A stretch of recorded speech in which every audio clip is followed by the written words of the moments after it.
TNA Wrestling. Cross the line.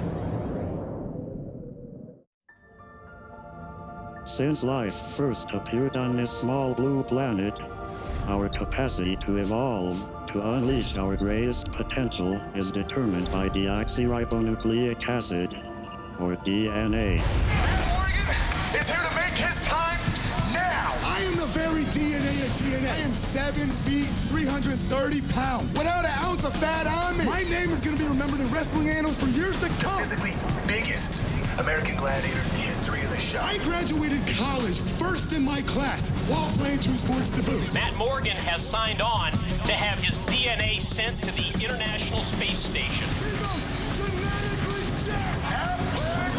The absolute potential of human genetics. I am the blueprint of the perfect athlete. The future of this business. And gentlemen, the future is now.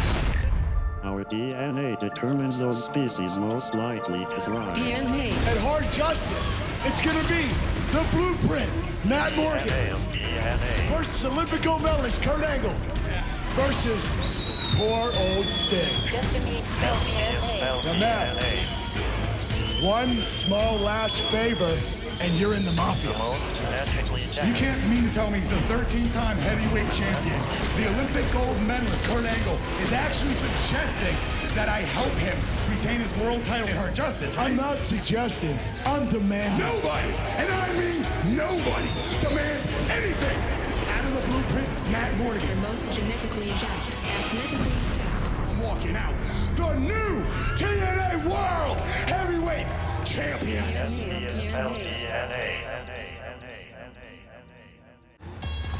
And now, TNA Wrestling presents Hard Justice.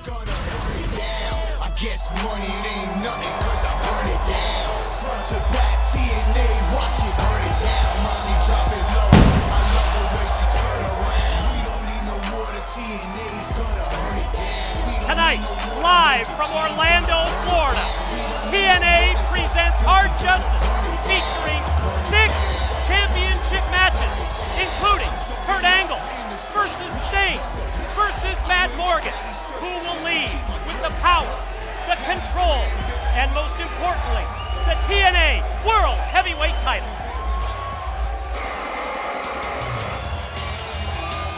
Ladies and gentlemen, this is the opening contest, live in TNA's Hard Justice, a Steel Asylum match where the winner becomes the #1 contender for the X Division Championship.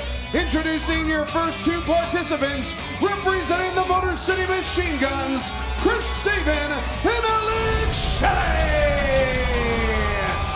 Well, I guess the squeaky wheels are finally going to get the grease in the form of the Steel Asylum match here at Hard Justice. About time. Don, your guys, Chris Sabin, Alex Shelley, Motor City Machine Guns from Detroit, Michigan. They've been doing nothing but complaining about their lack of TV time. It's a travesty to keep these guys off the air. These are 2 of the most exciting wrestlers in this sport today, and their future is so bright. Tonight we're going to see them shine inside the steel.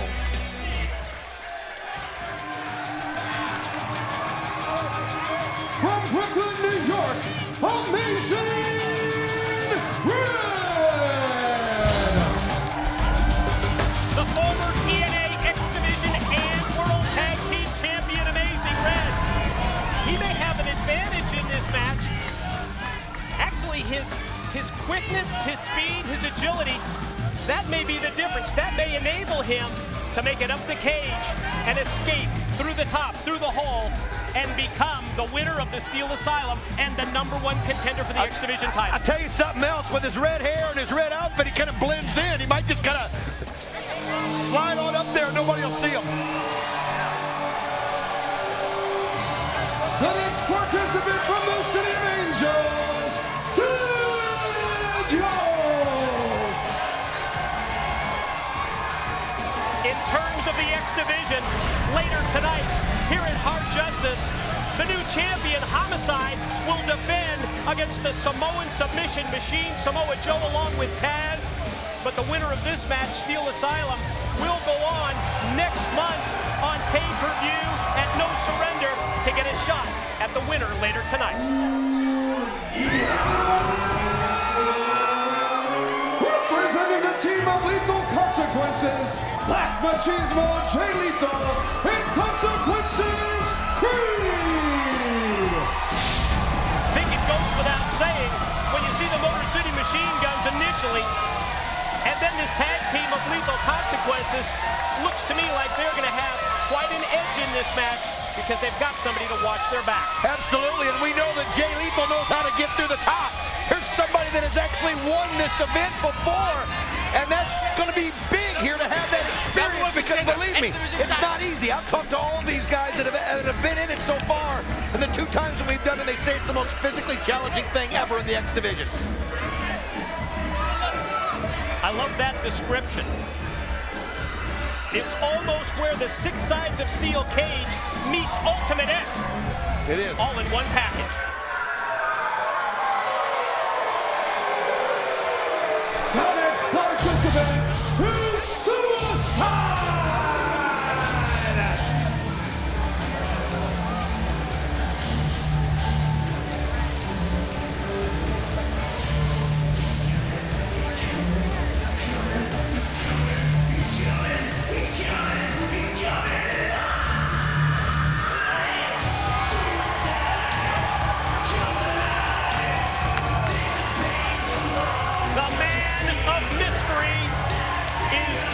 TNA, you know we haven't seen Suicide since losing the X Division title last month on Impact. That match where it was Homicide becoming the new champion as he very opportunistically cashed in the Feast or Fired case. Well, going to be very interested into seeing how Suicide does in this kind of a matchup. This guy's one of those people that you don't never know where he is. He's here, he's there, he's everywhere. Now he's trapped inside the steel. We'll see what happens. And the final participant from the streets of Harlem, New York, the Pope, D'Angelo Dinero! Yes, we have been anticipating the TNA debut of the Pope, D'Angelo Dinero, and that moment has arrived. Saw those quick teases, those video packages the past several weeks on Impact, and you know, you talked about your conversations with the competitors in this match. I happened to see you had him cornered actually earlier today, the Pope D'Angelo Dinero, who is from the streets of Harlem, New York. He's a street preacher, and you know, I wasn't sure whether you were interviewing him or maybe offering up a confessional. Well, first of all, he didn't have enough time to take my confessional, that's for sure, and I believe that's a Catholic priest that does that. Now listen, let me tell you something, D'Angelo Dinero is a street preacher, and he comes from a long line of street preachers in Harlem. Yeah, his dad was, his grandfather was, his great-grandfather, a great-great-uncle, a couple cousins, and a next-door neighbor. But there's a history about that, but I'll tell you something, he gets his message across. He's really interesting to listen to. He's got a unique way of seeing things, a unique vision, and I'm really interested in seeing how the Pope does here tonight inside the Steel Asylum. Yeah, you touched on the history of the Steel Asylum. This is only the 3rd time that we've had the Steel Asylum match in TNA. It was Jay Lethal, Kazarian with the previous victories. And in terms of first time in the Steel Asylum, it's a first for Suicide, Amazing Red Daniels, and obviously the debuting Pope, D'Angelo Dinero. Oh yeah, there's just so many X factors, if you will, inside that ring right now. It really is a challenging match because let me tell you something. You have to commit. The only way you win is to get out of the circle at the very top. And as you see it being lowered down right now and shut down, there's only one way out at this point. Now here's the thing, when you get up there, it's so dangerous. You have to be elusive, you have to be opportunistic, you have to find the right moment in which you can scale up. And I'm gonna tell you something, as someone who's spent a lot of time behind steel bars, there's a trick to it, Mike, today. And I'll tell you, it's not easy. You talked about it being challenging in terms of the competitors inside the Steel Asylum. It's going to be a challenge for you and I as well to try and follow this action. All of a sudden, we talked about that Motor City Machine Guns and the double team efforts and tactics that they could employ, and we're seeing it play out right before us. Well, there's so many different ways you go about this. You try to take your opponents out so they're knocked out on the mat or some way not able to defend against you, and you use your partner. That's what the Guns have got to do. That's what Lethal Consequences has got to do. One of you has to sacrifice for the other one. That's just the way it's got to be, but you got to have one of them defend everybody else off while you climb through the circle. I think the Guns are ready for that tonight. Jay Lethal, one of the former winners of Steel Asylum. He was the first to climb the side of the cage and make his way up towards that top, towards that opening. Amazing Red brings him right back down, and now they square off. You see the Pope shoot off Creed. Consequences, able to slide through and then unleashes that European-style uppercut right to the face of the Pope, D'Angelo Dinero. Well, right now, Suicide is up at the top. Again, he's one of those guys you just never know where he is. And kind of like Red, Suicide blends into the steel cage. It blends into the red steel that the Steel Asylum is made of. And Consequences, Creed looked up at the last moment, was able to come in and stop him, but Suicide almost won this thing right off. And now Creed is up there, and I don't know that anybody sees him. And Daniels falls into the trap of Sabin and Shelley as the Guns use that double team, and they just drove him right into the side of the cage. Here comes the Pope. He just crumbled. Pope gonna try and climb up the side as well. The Pope, D'Angelo Dinero up there with a kick to the back of the head of Consequences Creed. I'll tell you what, he looks at home up there, Mike. He really does. I mean, he handled that with just such dexterity. Unbelievable athleticism by D'Angelo Dinero. Amazing Red is somebody you've got to keep your eye on. Just so quick, so fast. One of those that probably grew up on the monkey bars, you know what I mean? This is just something he's been looking forward to. And with the way the X Division is heating up right now between Homicide and Joe, this is where you want to be, the #1 contender. This X Division getting hot, buddy. How about Lethal cutting in front of his tag team partner Creed? Takes Red first, then Consequences with another move. And while Lethal has got the chin lock on Red, there you see a drop kick right into the face, hesitation style by Consequences Creed. Well, they know they got to take Red out. They know he's somebody that could easily win this matchup, and you can see how everybody goes after him. But how about that? Look at Chris Sabin just grinding on the bald head of Daniels, and just, you got to do whatever you can to make sure that guy can't get up. Black Machismo with the shot for D'Angelo Dinero, but he quickly puts on the brakes. Going to try and suplex him instead on the receiving end of the elbows. Handspring move by Lethal. He is suplexed, released completely overhead by the Pope. Man, I love this guy. Man, how impressive is that? Just showing you that he's got size, strength, speed. He's got the whole package for the X Division. But right on, there's a situation where the Guns are ready for him. These guys work so well together. Look at this. Poetry in motion, baby. They just sandwiched him with the double drop kick as Sabin and Shelley connect to the head of the Pope. Good to see these guys back on TV. Beautiful camera work of this Steel Asylum. Yeah, I know you've been talking about how great it is to see the Guns back on TV. As we see Sabin battling with Daniels, and Daniels momentarily getting the better of him and overpowers him with a slam from the ropes. I'll tell you, Daniels is somebody we've seen so many times in Ultimate X, but never have seen him in the Steel Asylum. How about that jawbreaker from Shelley? That's how you stop somebody. That's how you ring their bell to where they don't stop if you make the climb. And who we got going up, it looks like Lethal. And Alex Shelley's got him by the foot. Meanwhile, Suicide with the suplex on Amazing Red. Remember, escape the Steel Asylum to win the match, become the #1 contender for the X Division title, and then get your title shot next month at No Surrender. Oh, Alex Shelley celebrating there. Suicide grabs a hold of him, but Shelley just backs him up. And that's the teamwork I'm talking about. Saving it up, look at this. He feeds him to Shelley, who sends him flying into the pole. Wow, this is awesome. This is how you start a pay-per-view right here. Super teamwork by the Motor City Machine Guns, Chris Sabin and Alex Shelley, I think proving to all of us that you're right, they do belong on TNA TV. Well, I tell you, they're really working together with perfection, doing even a little bit better job than Lethal Consequences, in my opinion. But you can see now, Creed, Lethal getting up there to stop them because they realize that Shelley and Sabin have the momentum. And look at these guys just trading blows. Shot to the gut, a shot to the head by Lethal. Trying to get advantage of. This is a good spot for these guys. If you can knock somebody down, you've got a quick shot, and if you can get get to the roof, if you get to that ceiling, I mean, to get out to the roof, that's when you've got your advantage. Uh-oh. Oh, man, did you hear that? I felt it from here. Just echoed all throughout the impact zone here at Hard Justice. That was the head of Chris Sabin going against the side of the Steel Asylum. Daniels again trying to get up. I swear Daniels has got a cut on the top of his head, I believe. But you can see the two of them as the crowd chants, this is awesome, and it is. Look at this. Daniels, does he got a hold? Oh, it's awesome, and it's so dangerous at the same time. Watch out. It's the back of Black Machismo's head going against the side of the inside. Oh, man! Daniels just flipped him all the way across.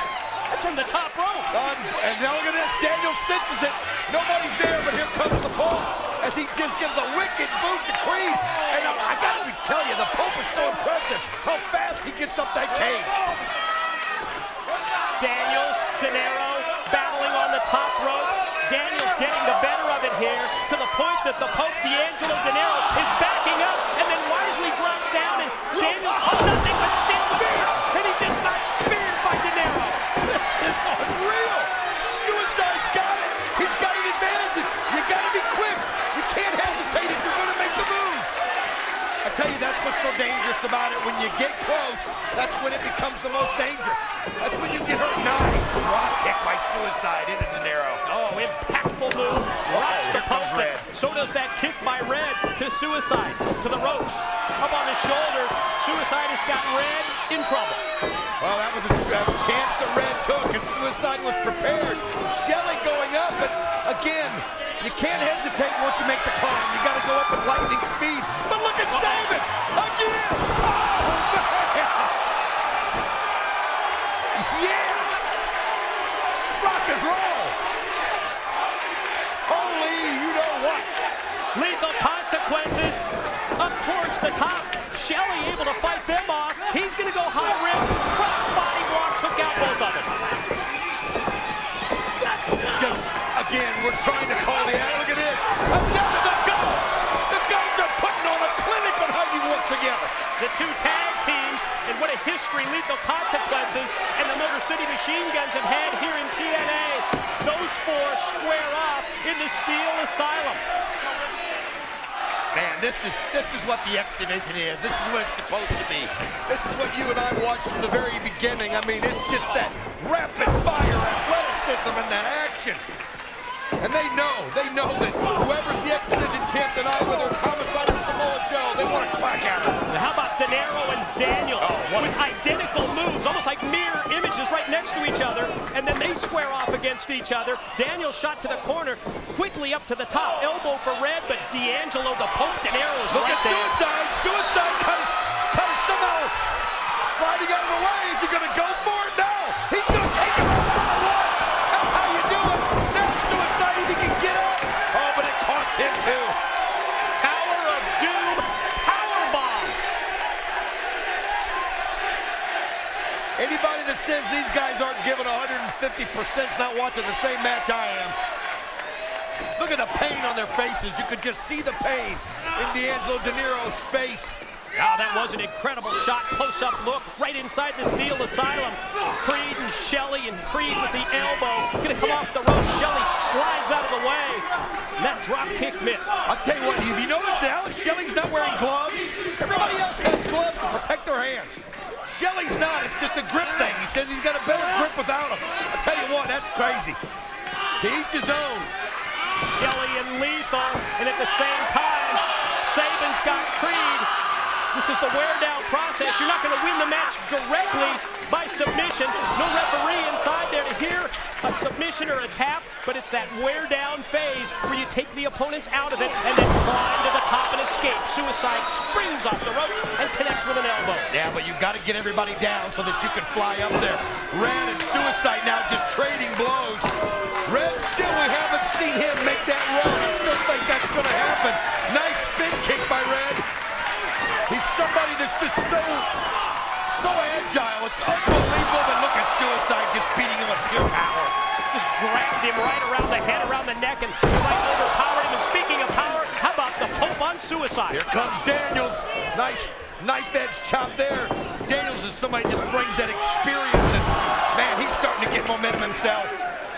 Pope gets powerbombed by Daniels. Little sliced bread upcoming by Shelley. He hits it. Now Machismo and Shelley. Right on his face. Shelley face planted. Saving it. Tornado DDT off the top. That was the, oh, look at this though. The strength of Creed. Impressive.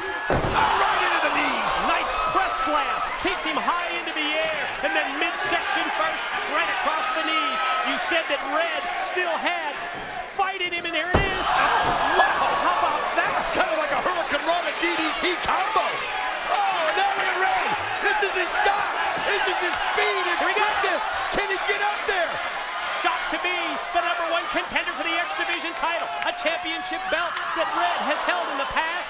And as Red climbs up to the corner, gets Alex Shelley of the Guns, who's right there in pursuit. Well, Alex Shelley just wasn't taken out enough for Red. Red took a little too long getting up. Now he's stuck. Now he's up there. He's got to find a way to knock Shelley down if he wants to climb through that circle there in the middle of the ceiling. And now everybody's climbing up there. That's just it. If you take too long, everybody gets involved. And man, we got another tower forming as everybody trying to get up. If someone was smart, they'd get up on the other side.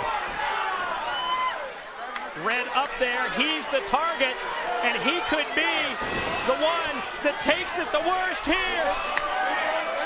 Everybody's got a hold of somebody. And everybody's hanging on for dear life as well, onto the side of the Steel Asylum. Oh, look at those elbow shots by D'Angelo De Niro, but oh, man, Daniels just took him right down, put him right on his face, but it hurt both of them. Creed and Suicide battling as well. Red's trapped. Red is trapped, trying to fight back with elbows. We tried to tell you about Creed and Suicide, and well, you just saw exactly what happened there with that landing. Well, this is one of those situations where if Red can survive somehow, he might be able to outlast everybody, and he's done it. That's the case. Red's the only one who didn't get taken down from the top. Now what's he going to do? Is he going to go for it, or is he going to try to inflict more damage? And that's what he's going to do, and he puts Chris Sabin right on his head. Calls for Alex Shelley, and look at him. Just unbelievable athleticism. Inverted style DDT. He is amazing. You hear the crowd here at Hard Justice with the chant for Amazing Red. And Red, after hitting that move, he's going to try and climb again. Got to be a little faster, I'm afraid, but the thing is nobody's up to their feet. Now Daniels gets up to his.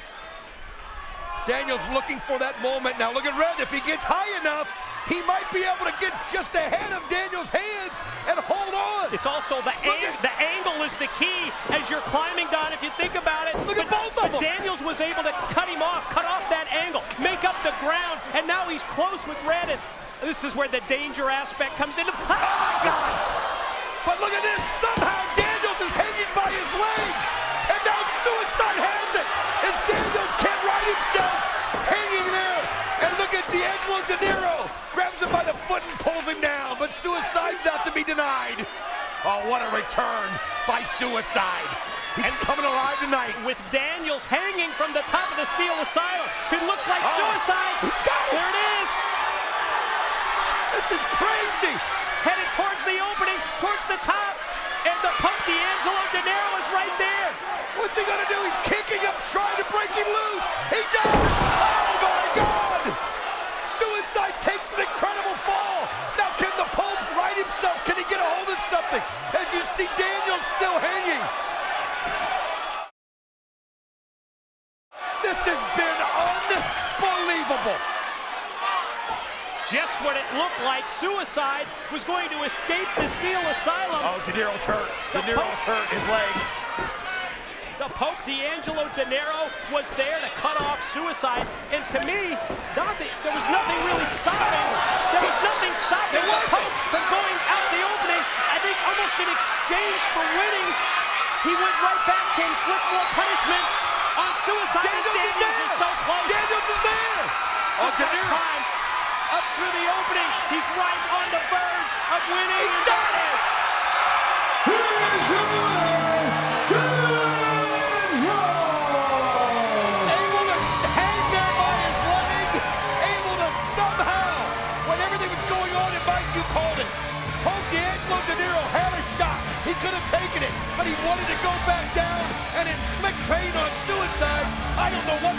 problem he has with suicide, but it's obvious it's something as he's staring at him. But Daniels, what a heroic effort. You gotta give it to him. Anybody that wins this deserves the credit. Spectacular opening to Hard Justice. As Daniels is victorious, in the process he becomes the #1 contender for the X Division Championship. He gets the title shot next month at No Surrender. And guys, we've got to go back and we've got to take another look at the amazing highlights of Steel Asylum. I don't know where you start. I really don't. You see double team action. There you saw the strength of D'Angelo, De Niro. Unbelievable there. As you saw Suicide go flying. I mean, it was just bodies everywhere. These guys get everything. Wicked spears, Hurricane Ranas, DDTs. How about that Tower of Doom? Man, it was exhausting. It was so awesome. Amazing Red taking consequences, Creed, driving him head first to the canvas. This is where we saw Amazing Red with that quick offensive flurry, and he looked like he was going to be right in the running. And there he was, Daniels hanging by one leg. At that point, he was out of it. At that point, he didn't have anything left, you could see. Now, this is where it got crazy. D'Angelo, De Niro knocked down Suicide. He could have gone for it. Instead, he went back to inflict damage on Suicide. And somehow Daniels came to, realized where he was. And this is how he got out. Let me tell you, you're upside down, folks. Don't try that at home. Yeah, those of you that have a Steel Asylum in your house. I've got 2 of them and I still haven't got to the top. Be appropriate, you having an asylum at your home? Well, I think I've been in the asylum a few times. We're gonna go to JB, who's going to get a word with the winner, the new #1 contender for the X Division title, Daniels. Thank you very much, Mike. Daniels, what an incredible victory here tonight. And the only question remains, who will be the X Division champion at No Surrender when you face the champion? Well, JB, that is what the X Division is all about. That is hunger, desire. And now, Samoa Joe, Homicide, I've got history with both of you, but I'll be honest, I would love an opportunity to get a little revenge on the choices that you've made, Joe. But either way, welcome both of you to a lose-lose situation, because tonight, one of you loses, and then next month, No Surrender, the other one loses to me. All right, there he is. One more thing, AJ Styles, I know you're at home right now. You're questioning yourself. You got a lot on your mind. I want you to know that I'm thinking of you. More important, all of these fans in the Impact Zone are thinking of you. Come on back, AJ. That was for you. All right, there he is, the #1 contender for the X Division Championship of the World. Now we'll face the winner of Samoa Joe Homicide later on here tonight at Hard Justice. Don and Mike, back to you. Wow, what a way to kick off the Hard Justice pay-per-view, the incredible Steel Asylum. I gotta catch my breath, bro. I'm with you. I'm with you. And the shout out that we heard from Daniels to AJ Styles. I know AJ took that loss to the Blueprint, Matt Morgan, of the Best of 3 series very, very hard. And words of encouragement as well from the broadcast team. It's Mike Tenay. It's Don West. We welcome you to Hard Justice. You ready to tell everybody what we have in store on this loaded pay-per-view from Orlando, Florida? So much more to come, folks, and we're going to start it off as Jethro Holiday is going for that $50,000 bounty put on Abyss by Dr. Stevie as it's Abyss versus Jethro Holiday. The feast or fire case is going to be at stake when Supermex Hernandez meets Big Rob. The IWGP Tag Title Championship is on the line. Beer Money Incorporated takes on the champions, the British Invasion. Knockout Championship is going to be at stake in a tag team match when ODB joins forces with Cody Deaner to meet the beautiful people. And you heard Daniels talk about it. It's the X Division Championship. Think of these two, Samoa Joe versus Homicide. Who is going to win? TNA tag team titles at stake. It's going to be no disqualification. It's going to be falls count anywhere. Team 3D against Booker T Foley and Scott Steiner of the Mafia. You want to know what the definition of a legend is? It's Kevin Nash and Mick Foley. It's Kevin Nash versus Mick Foley for the Legends Championship. And ladies and gentlemen, tonight at Hard Justice, our main event for the TNA World Heavyweight Championship, the three-way matchup as Kurt Angle defends against both the Icon Sting and the Blueprint Matt Morgan. That is all on deck tonight here at Hard Justice. I think it's time that we hear from one of the three competitors involved in our Hard Justice main event World Heavyweight Championship match. We're going to send it to the back. Our broadcast colleague Lauren standing by with the Blueprint, Matt Morgan. Blueprint, Matt Morgan. It appeared that last Thursday when you defeated AJ Styles on Impact to earn a spot in the main event, Kurt Angle figured you would have his back in the main event tonight against Sting. However, it appears that you have very different plans. Angle, you know what they say. Never assume anything.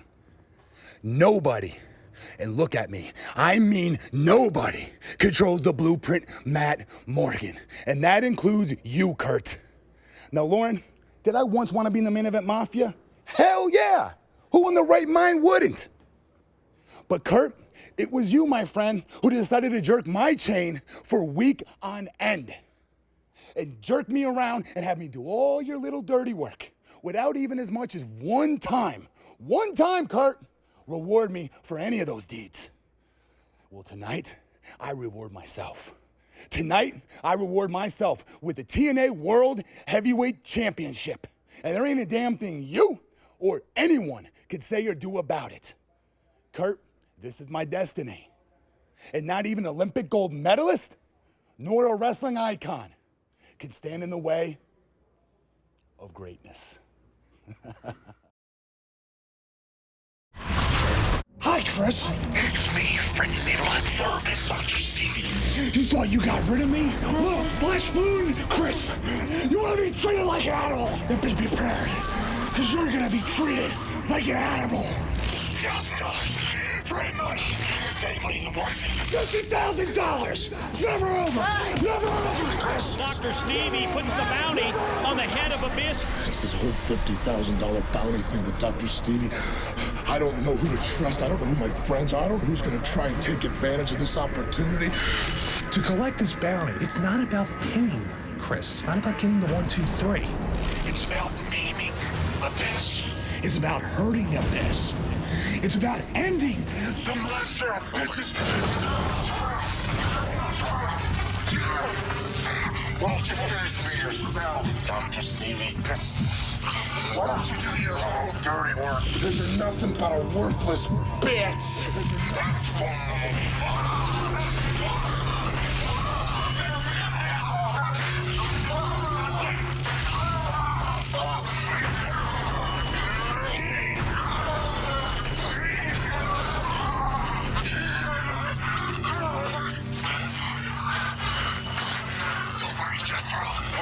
There's plenty more where that came from.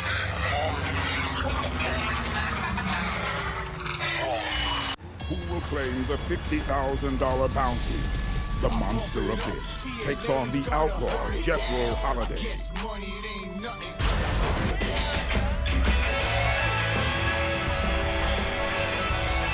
Ladies and gentlemen, this is a $50,000 bounty challenge scheduled for one fall. In this match, weapons are legal. Introducing first, accompanied by Dr. Stevie from Fredericktown, Missouri, the outlaw Jethro Holiday. You put $50,000 on a man's head, and you're going to see some TNA competitors lining up to take a shot at that cash. The outlaw Jethro Holiday made his intentions clear on Impact. We saw that video package. Steel chair shots to the Monster Abyss. He thinks they may have weakened him. We'll see if he can cash in and get the 50 grand.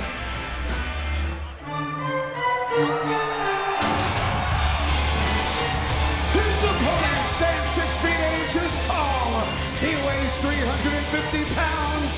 He is the Monster.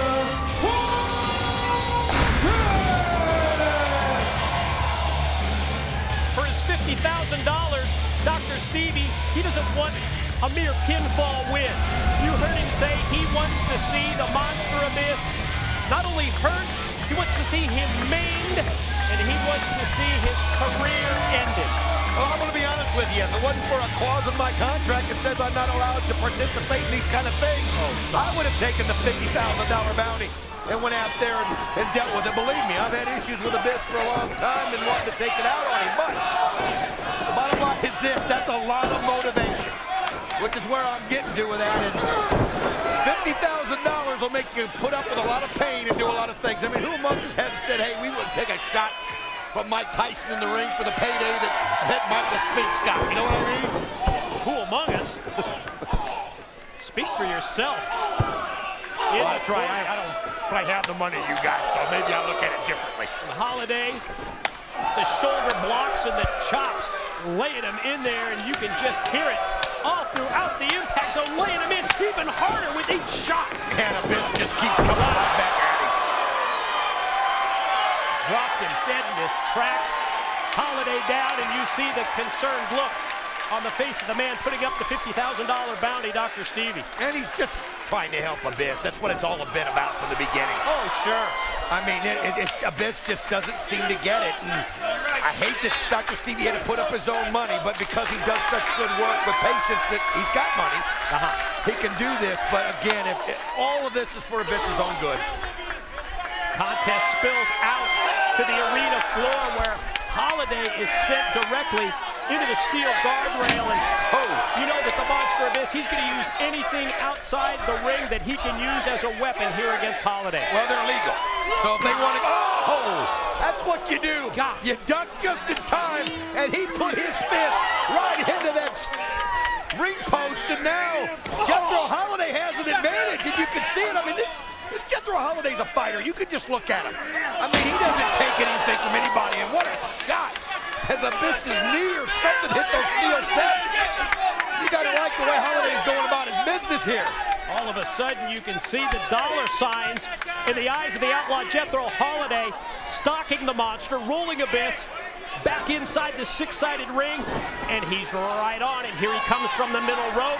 Abyss down, Jethro elbow drop, but Abyss able to roll out of the way. Well, he just took too long. That's the thing. If you hesitate up there, even Abyss has the speed to get out of the way, and now Abyss gets to his feet, and look at this. He's just bringing the rights. Oh, Holiday, though, not backing off. Trying to fight back from the corner. Momentarily stopped Abyss, but momentarily being the key word, as Abyss is right back on him again, like a full court press, rights and lefts, and it drops the outlaw directly down in the corner. All of a sudden, Holiday down, and where's Abyss headed? He's looking for something. I see him. He's got a steel chair in sight. He's grabbing it. Don't be surprised if he doesn't take a cheap shot at Dr. Stevie. Wait a minute. Whoa. Dr. Stevie, I just saw him slide something in. Well, it's legal. Whatever it is. He can have it. Weapons are legal there, Ref. Here we go. Nice shot there by Jethro Holiday. A nice shot on the back of the head. Not the back of the knee. We've seen this weapon before. It's like one of those telescopic style batons. And you can see what he did with that baton with the shots. And Dr. Stevie looking at it after he nailed the Monster Abyss. That's a hard head. That's a hard head there. It's bent it right around him. Jethro Holiday putting the boots to him. He's obviously getting the momentum back in his favor. He was prepared for Abyss, and now bringing that forearm all the way across while he's pulling back on the neck. Now Abyss is in a tough position here up on the apron. Look at this. What's Dr. Stevie doing? Dr. Stevie holding on, I think, to the steel guardrail, wasn't he? So that Holiday could come across and drive Abyss from the apron right into the steel. And he's right in the face of the monster, his former patient. Well, he was just pointing out to Jethro Holiday that, hey, if you look where his body is and look where this steel rail is, this guardrail is, 1 + 1 = 2, and that's what they did, is he shot him right into the guardrail, and now Abyss is he's just getting whooped out there right now. Holiday able to roll him back in after Abyss takes that vicious shot right into the steel, and not able to put him away. Just a 2 count from the referee. Abyss, he's just on his knees at this point. And Holiday first forces the knee, steel chair going to come into play. Well, one thing we know about Abyss, you got to kill him to stop him. And you can see, though, Holiday's got that chair. We saw all those chair shots he put on Abyss. Oh, not quite enough. He's got him throttled, yeah. Sure does. Going to try and take him up for a choke slam. Holiday answers with the elbows, but never saw that big boot to the chest coming. That'll crush some ribs. That'll crush a few chest bones. Oh, talk about that body drop. Took the big Jethro Holiday, took that big outlaw high up into the air with the back body drop. Going to clap along with the monster. Everybody in unison tonight in Hard Justice. For some reason, this crowd feels sorry for the Monster Abyss. They don't understand what Dr. Stevie's been trying to do. Been trying to make him a better human being, a better person. Oh, side slam. Gets it up. Side slam only equals 2. Not able to get that 3 count because Holiday realizes that to cash in that $50,000 bounty, he's got to keep this match going. He's got to survive. Well, Dr. Stevie just bringing on, giving him encouragement, telling him to get up. The thing is, you don't want to be in that position. And Abyss be where he is. He's got the chair sitting on the chest. Look for some kind of a leg drop or a splash or something that could just crush and end it. Yeah, something where Abyss can take his 350 pounds and use that as a weapon. Uh-oh. He didn't quite think it out right. Holiday, yeah, Holiday definitely outthought him that time as Abyss gets crouched on the steel chair, and he's going to go back to that weapon again, and he just cracked him right in the head with it again. Here's the pin, here's the cover. No! I still can't figure out why the ref took the chair away. I mean, the weapons are legal. How about Dr. Stevie throwing a fit at ringside? Oh, he's ticked off. He knows how close he is. He's giving him that chair back, saying finish it. Put it in there, and there he is setting it up. Try to ram that head of Abyss and just kind of knock him out. All a part of the plan to cash in the 50 grand. Monster able to reverse, however, and Holiday puts on the brakes, went for the float over. I don't think so. I don't think so. Oh. I don't think that's the way he drew it up. Holiday going to turn around. Driven down the choke slam. That's it. No! $50,000 there gives you a lot of extra adrenaline, I guess.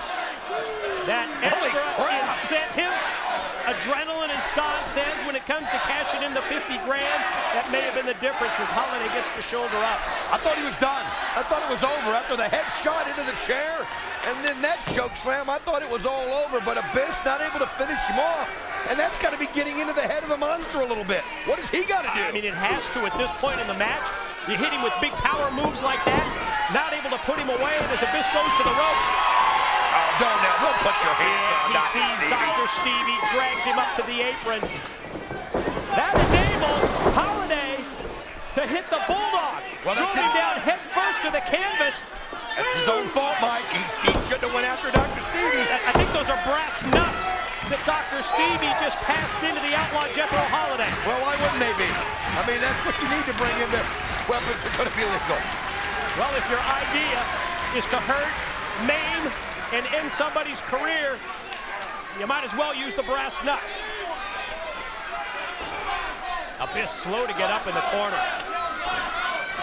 You can see that Holiday, he's still reeling as well.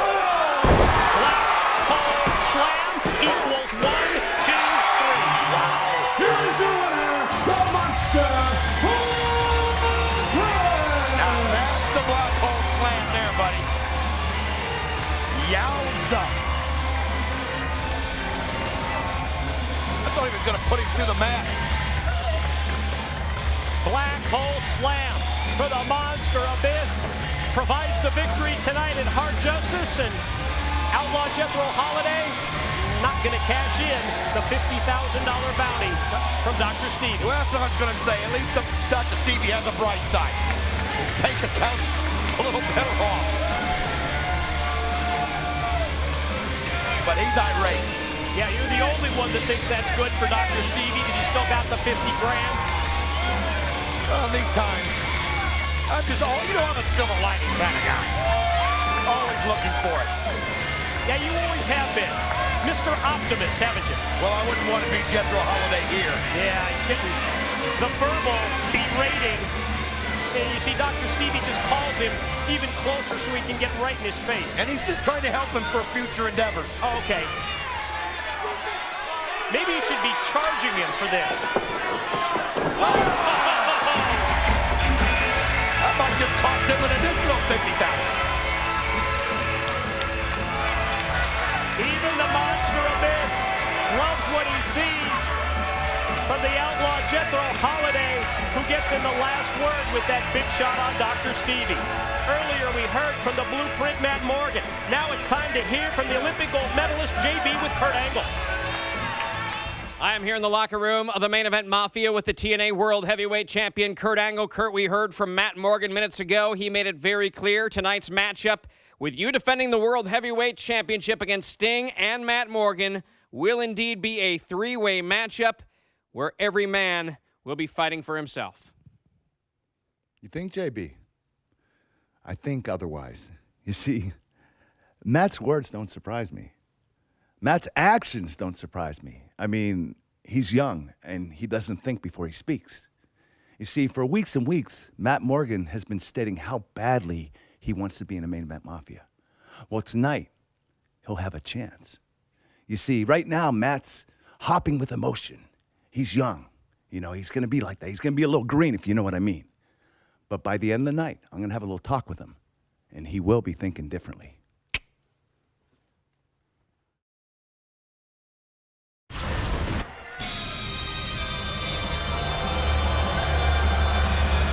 Ladies and gentlemen, Hard Justice continues in this one-fall match for the Feaster Fired briefcase, which contains the TNA title shot. Introducing first, accompanied to the ring by Doug Williams and Brutus Magnus, and representing the British invasion from the United Kingdom, Big Rob! I know you're going to tell me about possession and 9/10 of the law and all those cliches, but it was outright thievery by the British invasion in the process of stealing that Feaster Fired case from Supermex Hernandez. They severely injured his neck. He was forced to have surgery, C6, C7 fused, put him on the sidelines for over 3 months.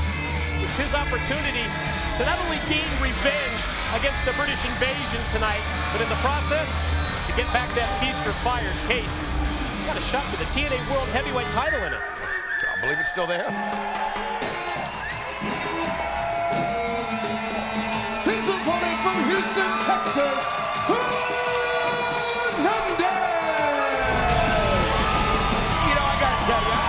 Been a fan of this guy. I mean, he's just got such untapped potential. He's just unreal, and the way he's come back has been so impressive. But I love the British invasion. I love how they have just kept going and going. And you mentioned the squeaky, wheel gets the grease earlier on. Well, the British invasion have never stopped, and now they're IWGP champions. They're holding that Feaster Fired case. It's got a title shot in it. Add in the association with World Elite. Yeah, good point. And the World Elite aligned with the main event Mafia. Big man's asked for the stick. We're going to hear from Hernandez. British invasion, listen up. I have family in Mexico, and I have family here in the United States.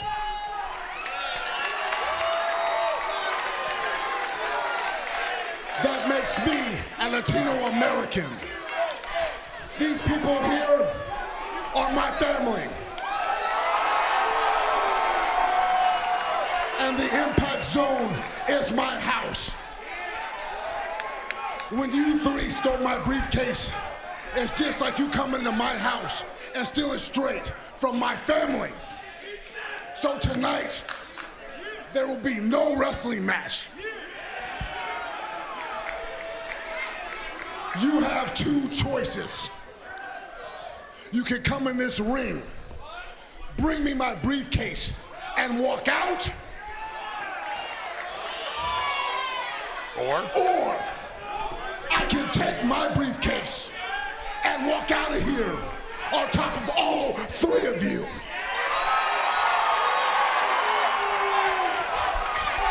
The choice is yours. Now make it. Te gusta or no. Gotta love that confidence. He just said it, and look at this. You can see the British invasion going to take him up on his challenge. But that left him blind to Big Rob, and now he's got a hold of him. Oh! Communication issues as they had him in the full Nelson. Williams and Magnus not helping out Big Rob. And how about the big man, Super Max, going to try and take advantage of a situation. Quick reversal, however. What a shoulder! Right into the pins! Right into the win! Here's your winner, Hernandez! Well, he's right about one thing. It was no wrestling match. He just put the big shoulder in there and crushed him. He has promised that he is going to get the World Heavyweight Championship here in TNA for his Latino people. We saw when Homicide from LAX cashed in the Feast for Fire case and became X Division champion. What do you think when it comes to Hernandez? When's he going to cash in? I'm just glad you can sleep at night now. Hernandez has his briefcase back. All's right in Mike today's world. Justice prevails at Hard Justice. To the back, Lauren with Storm and Rude, Beer Money Incorporated. James Storm, Robert Roode, Beer Money. No doubt you've been on a roll here at TNA, but it appears that recently you've hit a bump in the road by losing your TNA tag team titles to Scott Steiner and Booker T. However, tonight it appears you may have a chance to redeem yourselves with a win over the British Invasion. Let me make something very clear to you, Lauren, and everybody else. No one has derailed Beer Money but Beer Money. You see, we allowed Booker T and Scott Steiner to beat us at our own game. Win at any cost. Whether it means biting off a guy's nose, pulling out his eye, spitting on his mama, kicking his dog. If that's what it takes to win, we've done it. You see, Booker T and Scott Steiner, we showed you something. We showed you respect. Something Beer Money has not shown anyone. Believe me, guys, it'll never happen again. You know what, Lauren? I couldn't agree more. Over the last few months, we've become soft. We showed that we had feelings. We showed that we had heart. We showed that we had emotion. And I speak for James right now when I say that we are sick and tired of having emotion and having feelings and having heart. Tonight, at Hard Justice, Beer Money goes back to doing what we do best. Making cash, getting trashed, and British Invasion, we're coming to kick your ass. Sorry about your damn luck. Let's go, Robert. Hell has broken loose in TNA. Security's got to take control! Somebody's going to get killed in this melee! This thing's turned into a riot! This is a war! A clear divide between opposing forces has emerged.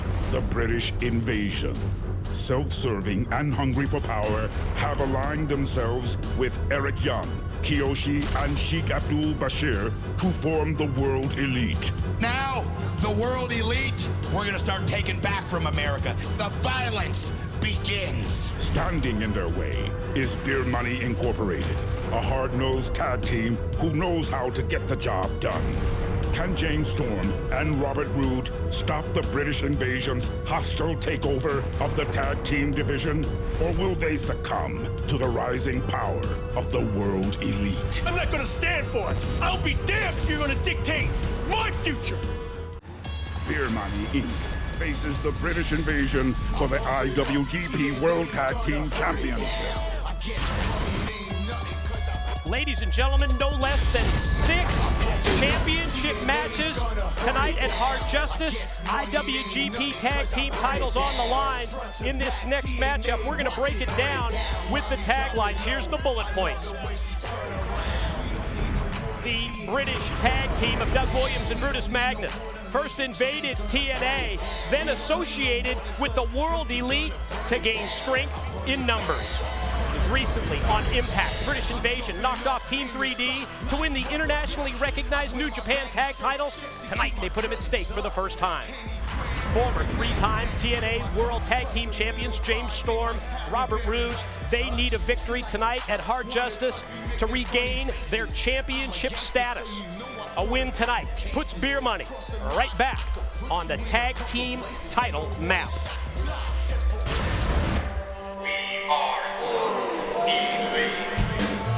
Ladies and gentlemen, now entering the Impact Zone, the leader of World Elite, Eric Young!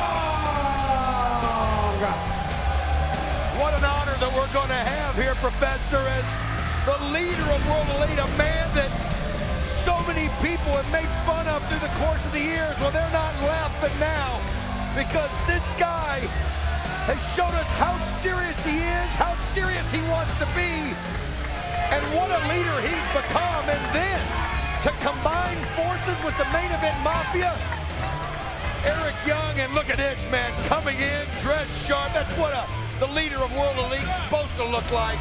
What an honor, what a pleasure. Good to see you, my friend.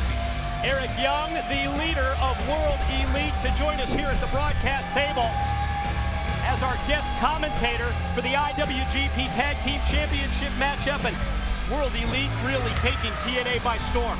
And that comes as a surprise to you, Mike. Typical American to hold us down, to not give us the fair shake. World Elite is taking over, and tonight we show you why. Take notes. It's done.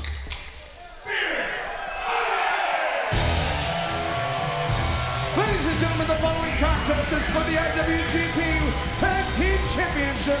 It is scheduled for one fall. Introducing first the challengers, Cowboy James Storm and Robert Roode, the team of Beer Money Incorporated.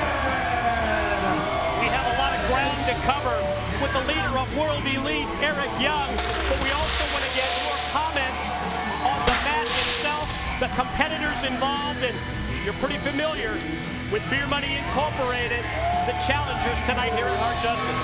Yeah, I've had my war with both of these guys, as singles and in tags, and nobody knows them better than me. And I pointed out all their weaknesses to my boys. And the money! I'm sorry you were interrupted there, American. These guys have no couth. Let's continue. It's typical, Don. So in other words, you've had pre-match strategy sessions with your boys, as you say, your associates in World Elite, to the point where you feel like they're not going to have a problem with Storm and Roode? I didn't say it. These guys are professionals. I know that, and they know that. But we have never been more prepared for anything than this.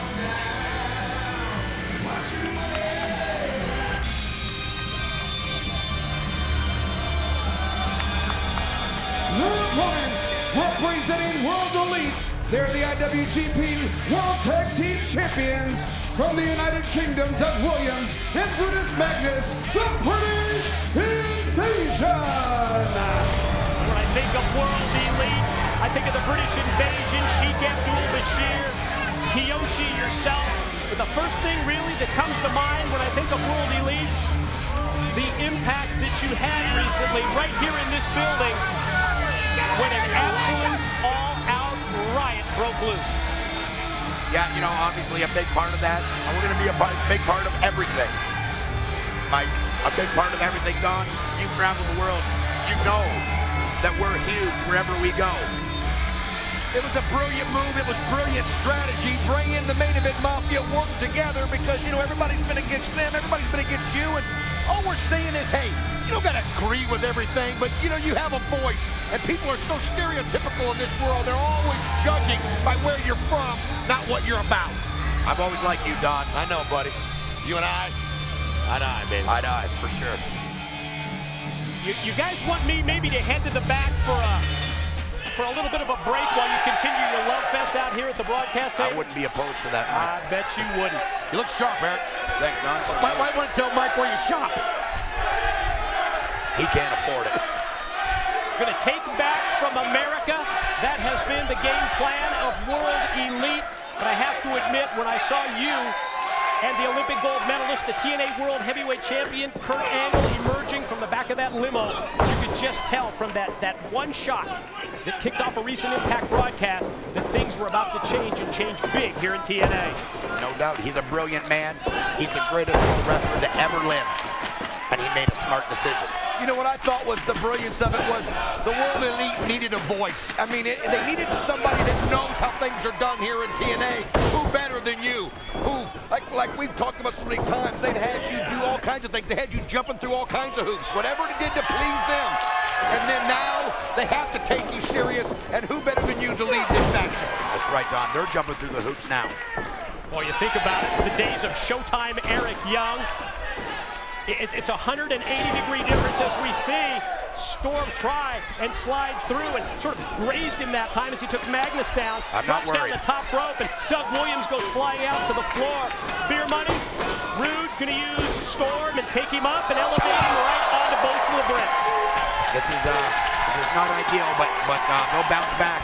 We trained hard for this, and you know, Americans know one thing.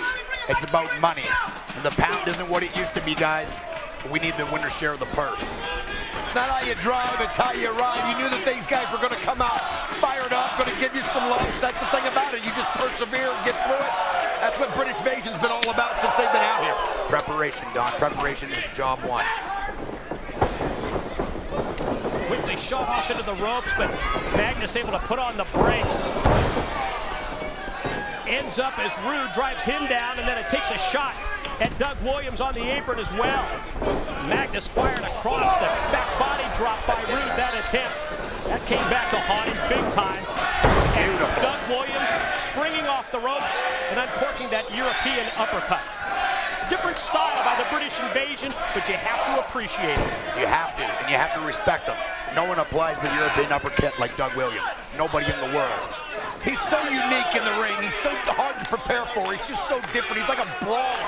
I mean, plus he has the technical skill. He has the ground game. He's got it all. Yeah. He's got it all, Don. That's well said. Shoulder block, takes down Rude.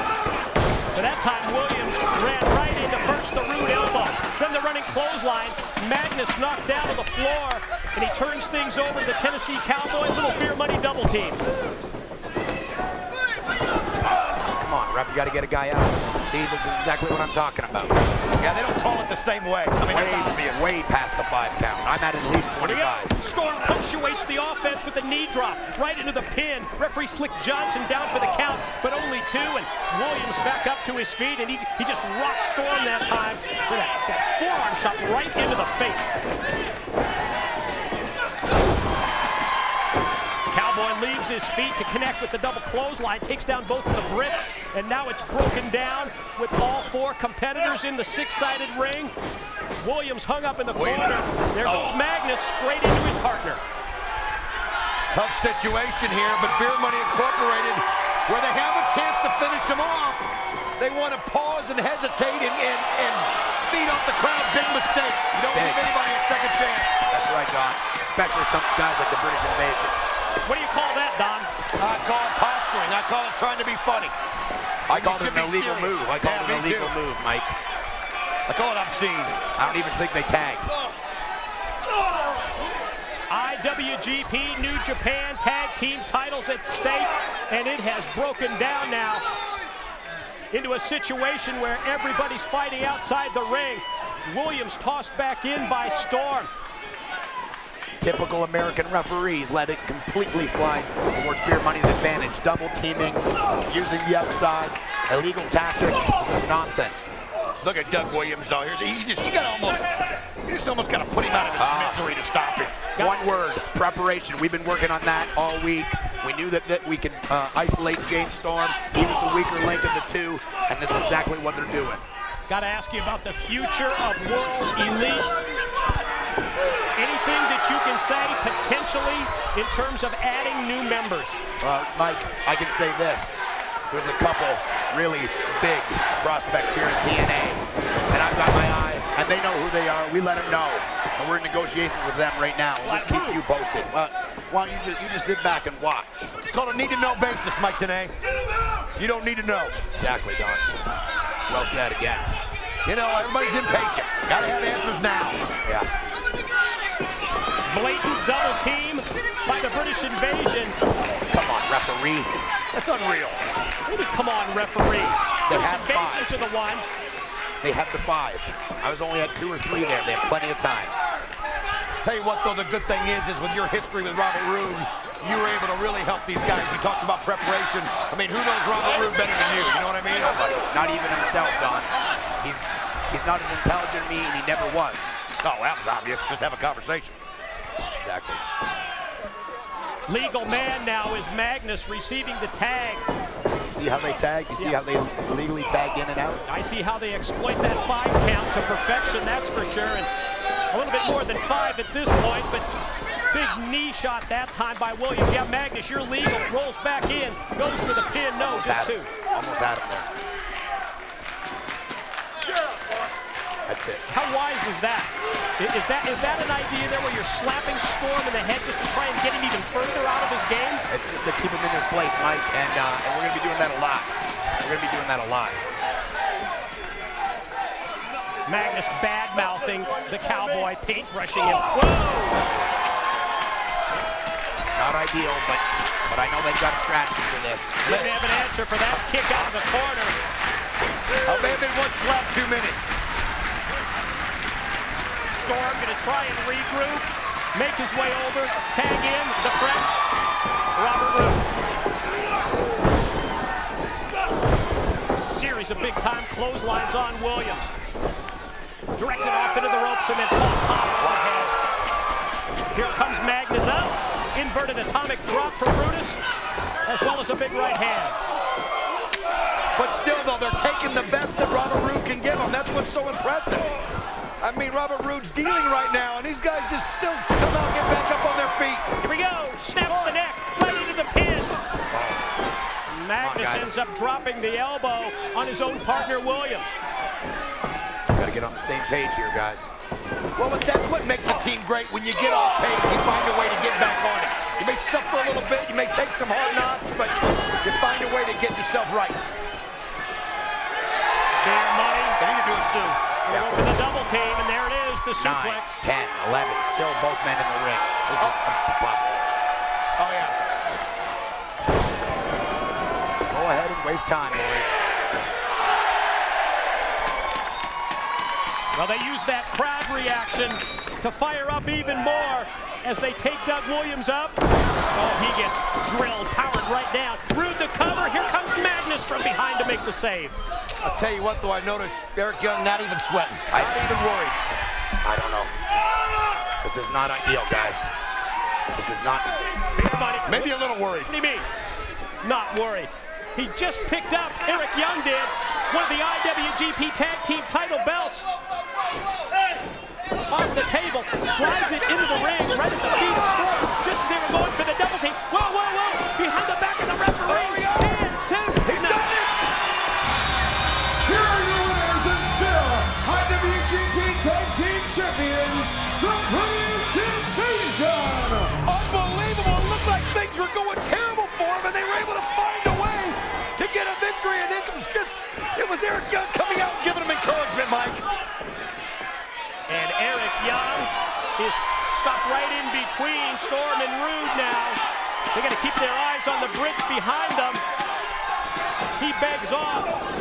And Williams and Magnus from behind, and you see EY quickly getting out of dodge. Well, they did the right thing. Protect your leader. Make sure that he gets out of there unscathed. And that's what they did there, Mike. Eric Young, the leader of World Elite, told us that he had a game plan.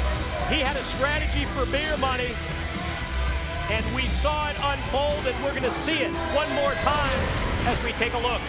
Well, this is how it all started, and these two just have a hatred for each other. At this point, it was Beer Money Incorporated. Then they tried to get cute, tried to get funny, when they should have been serious.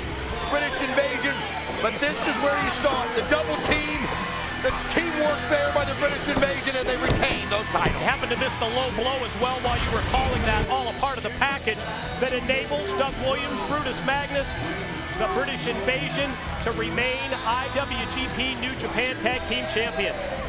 My monitor malfunctioned. to the back. Lauren with ODB and Cody Deaner. Take it, Lauren. ODB, Cody Deaner, tonight you have a tag team match against the beautiful people with Angelina Love's TNA knockout title on the line. Now, I've got to ask, up until this point, it's been very unclear, what would happen if Cody gets... Whoa. I know what you're going to say, Lauren. Oh, you do? You're going to say, what would happen if tonight, in that ring, those 3 Barbie dolls try to rape you, Cody? No, Cody, that's not what I'm I know. trying to... Hey, Lauren, sexual harassment is a daily reality for the Deaner. I mean, look at me. I can't walk down the street without having cougars crawling all over me, trying to rip off my shirt, run their fingers through my hair. Really difficult for you. It is. It's very difficult. But I only got asked for one, and that's the girl tonight. Now, it's going to be whooping some ass right by my side. ODB. She's ready to give her. ODB, my one darling beauty. Got it. ODB, focus. Listen to me. I'm trying to ask, what if Cody gets... What, Lauren? What am I going to do when I end up winning the TNA knocked up title tonight? Knocked up title. Well, first, I'm going to squirt lime juice all over it and then shine it up on these big monster boobies of mine. Then I'm going to strap it on the RV and take Deaner here on a roller coaster he's never going to forget. Come on, let's get this thing done. Yeah, time to give her. I didn't even get my question in.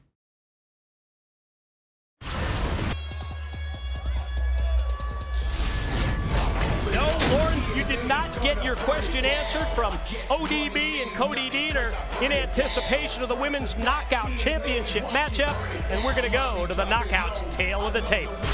We remind you, ladies and gentlemen, that it was last month at Victory Road.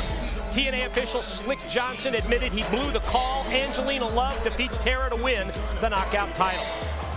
Recently, Impact on a tag team matchup. It was ODB using an assist from her man Cody Deaner to pin Angelina. The champ's reaction was to offer ODB a title shot. I'm sure that Deaner's mental picture of a tag team with the beautiful people, it probably doesn't include the 6-sided ring or a knockout championship, but those are the elements as we settle the rivalry tonight, right here at Hard Justice.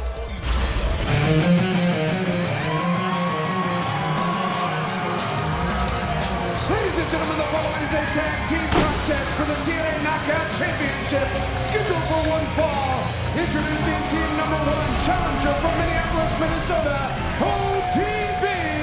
Her tag team partner from Muscle Shoals, Alabama, Cody Deaner.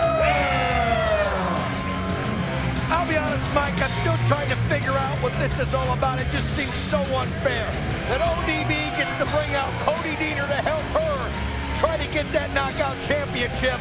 I mean, it just seems like, God, it was Angelina Love's idea. You not paying attention? Oh.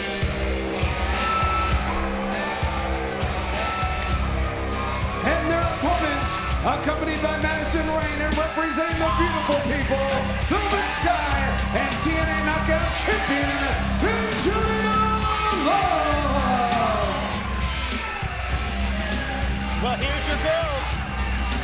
Yes, they are. I got to tell you, though, Mike, I'm a little concerned for Velvet Sky out here tonight. I'm afraid she might be a little sluggish in trying to help Angelina Love. What are you talking about? Well, I can just tell you from personal experience that the woman did not have a wink of sleep last night. How the hell would you know? That's the reason why I've been a little tired today, too, my friend. But the bottom line is... You know, I noticed how thin the walls are. So in other words, Velvet must have a room next to you at the hotel. If that's what you want to believe. Yeah. Don West's Fantasy at Hard Justice, courtesy of the beautiful people. You really thought she was in the room, huh? She was in my mind. It's amazing what that 1995 movie will do for you. Speaking of a 1995 movie, love that entrance. I'll tell you, Angelina Love, Velvet Sky may be at a disadvantage with Cody Deaner involved, but she's got a plan. Well, what is that plan, since you're so tight with the BP? We forgot to talk about it last night. Yeah, ran out of time, I guess, huh? We meant to.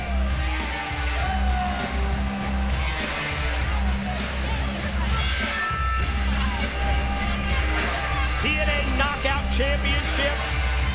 it's at stake in this tag team matchup. ODB, Cody Deaner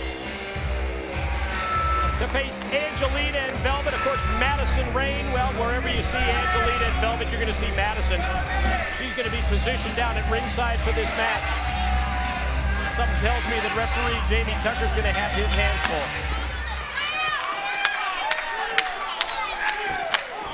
Angelina Love, ODB going to start this thing out. And I like the little bow tie thing going that Angelina's got. It's called style. Big square off the center of the ring. Angelina comes charging right at ODB, and this is where you see the power game of ODB on display. Just bum rushed her into the corner. Oh, nice kick. Answered with some big punches, and Angelina fighting back now with some kicks and shots and strikes of her own. ODB's a brawler, there's no doubt about that, but Angelina Love just has her in brains, has her in technical skill, and once she sees her opening, she'll figure out a way to hit that Botox injection or the lights out and then finish this thing and retain that title. ODB able to take Angelina overhead, but then goes right into the corner and catches nothing but turnbuckle on the way in. Complexion of this match turns quickly in the favor of the beautiful people. Off the face jam, the quick cover, and the quick pin attempt by Angelina Love, the reigning TNA Knockout Champion. Angelina Love with the tag into Velvet Sky here, and they're going to work together. And this is great. Keep ODB isolated. If you're smart, you don't even let the Deaner even get in this matchup. Because you know he's only going to have one thing on his mind, and it's not going to be wrestling. That could be the key to success if you think about it. For the beautiful people here, employ that tag team basics. They started off with ODB representing the team, and if they can wear her down and at the same time keep her on that side of the ring, Don, and not let Cody Deaner into this match, that's probably your best game plan, your best strategy. Big shoulder block and another pin attempt by the challenger ODB on Velvet Sky. ODB, one of the things that's eluded her has been that knockout championship, and I mean, she's somebody that we thought would have had it by now, and uh-oh, here comes the Deaner. Oh, what's with the cowboy boots? That should be illegal. There goes your game plan. There goes your strategy. Don, don't be jealous. Watch your hands, pal. And then just takes Velvet, does Cody Deaner. Puts her up on top. Looks familiar. Oh, wait a minute. You and Cody Deaner? Hey! Come on, ref! Get in there and put a stop to that. It's a wrestling match. This is some sex sideshow for your entertainment.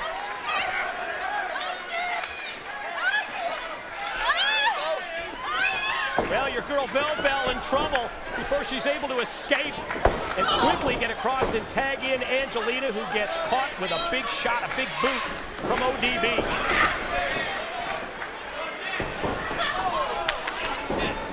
That time caught her, but she came right into the corner. ODB up top. There goes Madison Rayne. She gets pie-faced. Ditto for Velvet. Beautiful. But the double distraction enables Angelina to go right for the cover, right for the pin. Hey, if they're allowed to use the Deaner, then they ought to be allowed to use the double distraction. That's just fair. Fair is fair. Look up the rules. I like the way they're working together. Angelina Love put together a well-thought game plan. Nice kick to the ribs. She's still, oh man, look at you see the red marks on her. You know what? I see Cody Deaner's handprints is what I see. Yeah.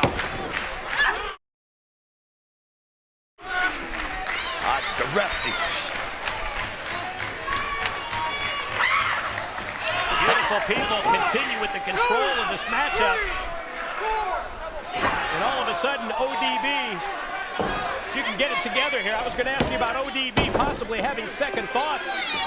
Well, you got to get about these girls tagging credit. back in and not letting Cody Deaner continue to fight on. Well, if Cody Deaner would have been interested in winning a wrestling match instead of putting his hands on the derriere of Velvet, would it be? He might have probably won this match. But I'll tell you what, you do that, make the game. Beautiful people play it. This is the strategy that we've seen from the beautiful people from day one. When you face Angelina, you know that Velvet and Madison are going to be right there.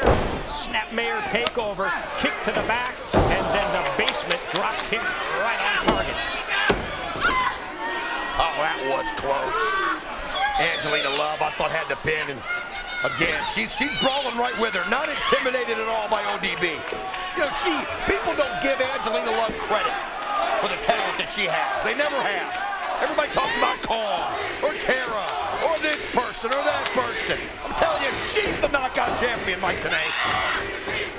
I realize that she has possession of the belt, but as I also pointed out earlier, primarily because of referee Slick Johnson and the admitted blown call last month at Victory Road.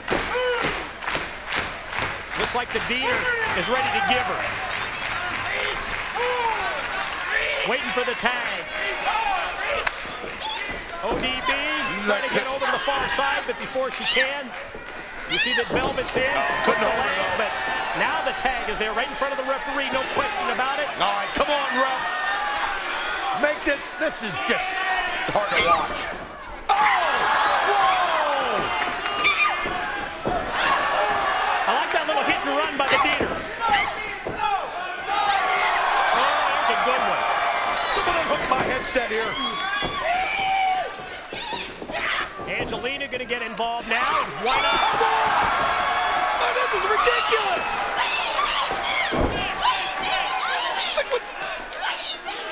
This is Memphis rules. Madison Rayne pops up on the apron, and the Diener, well, might as well take care of all three of the beautiful people. They're all gonna be scarred for life. I'm scarred for life just watching them. No kidding. Oh, man.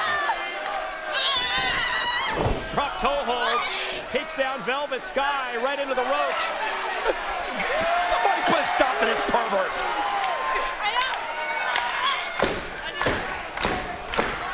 The Diener is waiting. Wait a minute, what's going on there with Velvet and Madison? Oh, that's exactly what you deserve. Give him another one. Yeah! That's a Mafia kick in the face. What a shot that time with the kick by Angelina. And then she's not legal. ODB can't be in here. ODB back with the Thez press takedown. Referee's attention is on ODB and Angelina Love, while Velvet takes the Diener over to Madison. Oh! She went for the spray, and Diener ducked it, went right in the eyes of Velvet Sky. Oh, that's not going to go over well. Oh, come on!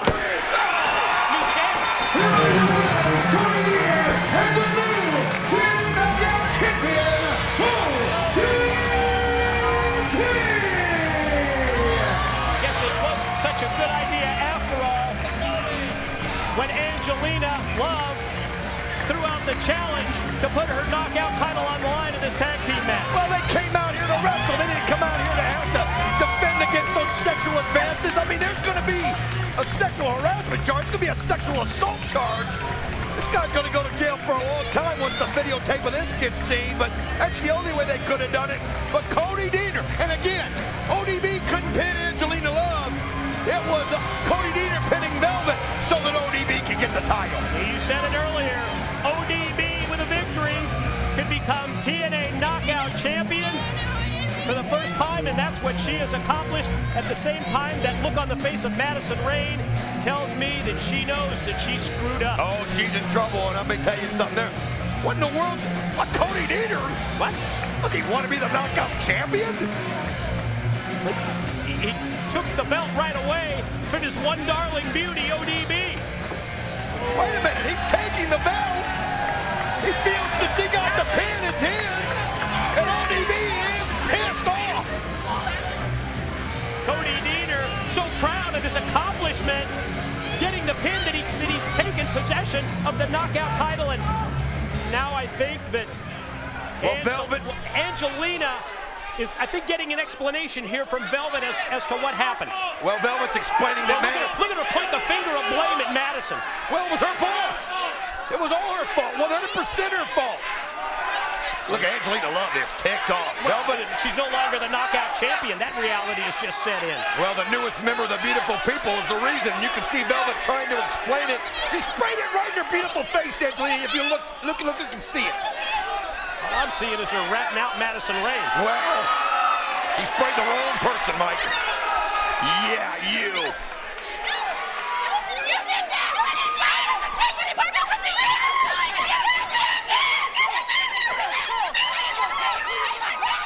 No, let him fight, ref. Oh, now the ref comes in and tries to break it up. Oh, I don't blame Angelina for being upset. Oh, you can see Velvet's mad too because she knows it. It looked like it was her fault when you and I both know that Madison Rayne cost the whole thing. I think she intentionally sprayed Velvet. She's jealous. What do you mean? Angelina, Velvet throwing the temper tantrum. Beautiful people no longer have possession of the knockout title. We're going to go to Lauren with Samoa Joe and Taz. Taz, last week on Impact, you said that Homicide would have to pay for Hernandez defeating Samoa Joe on Impact. My question to you is, why would you involve the TNA X Division champion when he wasn't even involved in the first place? Look, tonight is not about rehashing what happened with Hernandez. Like I told you last week, but apparently you didn't listen. Like I told you last week, Hernandez did not beat Joe. Joe beat Joe. That was then. This is now. And what now is about is the TNA X Division Championship. See, Joe's not only primed, he's not only pumped, he's not only ready. Joe is in the zone. Joe is prepared right now to leave Hard Justice the new TNA X Division champion. So what's going to happen to you, brother, Homicide, you're going to leave here tonight without the X Division championship because Big Boy's taking it to the Mafia, and it happens now.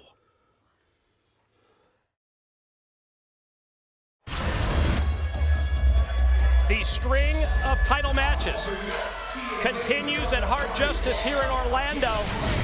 Up next, it's the X Division title matchup. We're going to break it down, champion challenger with the X Factors.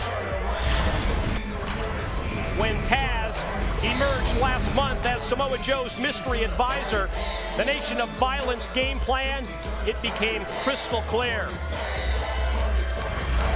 The main event Mafia, they won't be satisfied until they hold every TNA championship, X Division title now in their sights.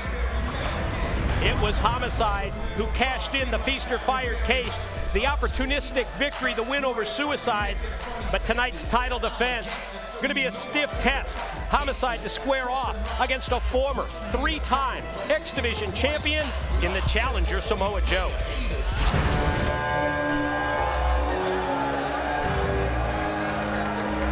Ladies and gentlemen, Hard Justice continues with this one-fall match for the TNA X Division Championship.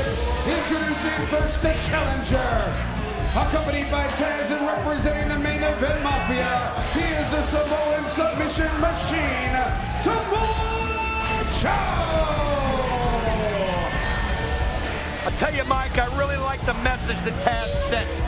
I really like how he doesn't reflect on the past. It's all about the present. It's all about the now. And yet, Joe made a mistake. Joe himself beat himself when he lost to Hernandez.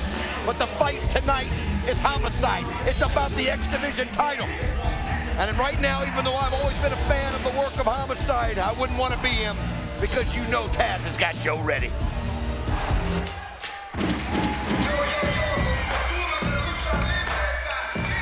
His opponent from Brooklyn, New York, the TNA X Division champion, Homicide! Definitely no soft touch for the new X Division champion, Homicide, as he puts the gold on the line. Taz made it clear to all of us that his man, the Samoan submission machine, not only ready, but totally in the zone. And, you know, Taz can tell us all he wants that Hernandez never beat Samoa Joe. Joe beat Samoa Joe. I know who won that match. It was Supermex Hernandez. Not going to take away the win, but I do understand what Taz was saying when it comes to the mindset, the mental preparation, and in Taz's mind, Samoa Joe just didn't have it.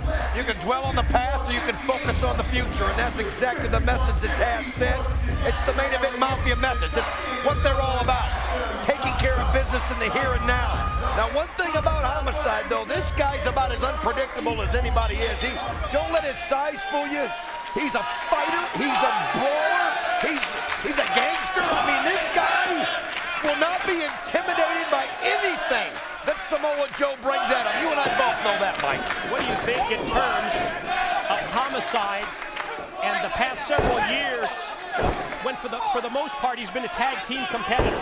To me, when I see this match and as this match unfolds, the longer it goes, I think it's advantage Joe just because Homicide has been used to competing in those spurts of a couple of minutes in a tag team match and then turning things over to a partner and vice versa. Well, you know what? I'm going to play devil's advocate. Wait a minute. I'm going to play devil's advocate just for a second.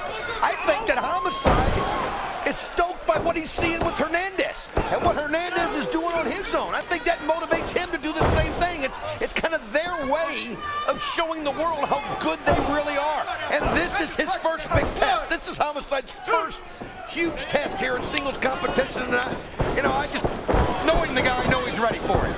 You know, as I watch this match unfold, opening minute here, as Homicide connects on Joe and he rolls out to the floor and Taz follows as well. Tell him, get your head right. Get your head right. You know, as I'm watching this, it's almost as if Samoa Joe is so upset. Play his game, play your game. Come on. You heard Taz there, play your game. That's just what I was going to point out. Almost as if he's so upset about the loss to Hernandez that he's maybe a little bit overzealous here against Homicide, and Homicide takes advantage in the opening minute plus of this match before Taz is able to get right back in Joe's head and, I guess, get him refocused. Well, Samoa Joe is just this close to becoming the most indestructible force here in TNA, and Taz knows it. He's this close. All Joe's got to do is just cross that final hump, just get to that last spot, and he's there. Taz knows it. Taz has just got to keep being there to motivate and keep the game plan in his head. Homicide able to leapfrog over the top of Joe. Sidestep, elbow right to the chest. There goes Joe, shot off into the ropes. Oh, man. He wasn't about to fall into the trap of the Hurricane Rana. The belly to belly, released him overhead. Here it comes. Suicide dive! Yeah. Oh, man! Suicide dive, add that elbow in as well as the forearm shot. Little elbow suicida from Samoa Joe. Right on the target, right on the money as Homicide lands out here on the concrete. He hit him so hard, I thought he was going to commit homicide. I mean, that was unbelievable. The force that he went through those ropes. You know, people forget about Joe and his X Division title run that he had in those incredible matches. I mean, this guy defines the term. It's not about weight limits, and he does so much for a big man, and you saw it right there. That's the Joe we remember, and that's what Taz is bringing out of him, Mike. 3 times in his career, Samoa Joe has been X Division champion, and I can tell you that the power-hungry main event Mafia would like nothing more, Don, than to add the X Division title to the resume. Well, you know that slam. Here we go, pin. 2 count only, in frustration sets in on the face of Samoa Joe. Hit him with a terrific snap slam. That one fluid motion, power added in, right into the pin, but not enough to put away the champ, the notorious 187. Well, the plan tonight, you get that X Division belt, you bring that into the main event Mafia. You get the Legends belt back, which is what we need to do with Kevin Nash and Mick Foley. I mean, we know that Mick Foley, you talked about highway robbery earlier with the briefcase. We saw that highway robbery when Mick Foley won the Legends title from Kevin Nash. But and of course you want Booker T, Scott Steiner to keep the tag title, Kurt Angle as well in the main event. And now you've even got Tracy lined up as the chosen one for the main event Mafia. That in anticipation of them trying to add the knockout title as well. And they'll groom her along the right pace. When they're ready, they'll bring her into that fold. But there's power, pure power by Samoa Joe. What an addition to the main event Mafia he is. Not smart here for Homicide to fall into the trap of trying to play a power game where you match Samoa Joe, and off the power bomb we see the STF applied. The crossface is vicious, and now Joe just rolls up. Not going to go for the STF anymore, just cranking back on the head and the neck. Man, this is Samoa Joe. This is taking you back to Isn't it? I was thinking the same thing. This is vintage Samoa Joe that we are watching here against Homicide. Think back of the days of Unbreakable, that pay-per-view. I think it was in 2005. That, That's the Joe. He got his foot on the ropes. Give him credit. Having that ring awareness, that's what makes Homicide so savvy. It's what makes him such a tough competitor. I mean, I'll tell you something. I worried about this match all night for the simple fact that you cannot put a label on Homicide. He's just one of those guys that he's got that extra something that drives him, that whatever it is, he uses it to the best of his ability. And you know, as the new X Division champion, the Homicide gonna do everything, anything within his power to hang on to that championship gold. All of a sudden, as you watch this match unfold, Don, you see the complexion of it becoming more Samoa Joe. And again, we see Homicide trying to exchange. I don't know how wise that is. Well, they're doing shot after shot, but that's what I said. There's the fighter in Homicide. That's what makes him so impressive. Joe swings and misses, and now Homicide comes over there and hits the clothesline. Follows up, taking both hands with the double chop to the chest. And that's the kind of strategy that you need against Samoa Joe. The drop kicks to the legs, to the knees, take down the bigger man, get him down on the mat. But pin there, pin attempt. Wow, Homicide, just impressive. It looked like Joe was going to turn that in his favor, and Homicide just kept the momentum going and used it to his advantage. In the mind of Homicide, he's worn Joe down sufficiently that he can go high risk, and that's exactly what he did. Top rope, missile drop kick. Watch out for that tope con hilo he likes to do when the other one's wobbly on the outside. He's setting up for it. Here he goes, and there it is. Tope con hilo, and he hits it as Joe's down.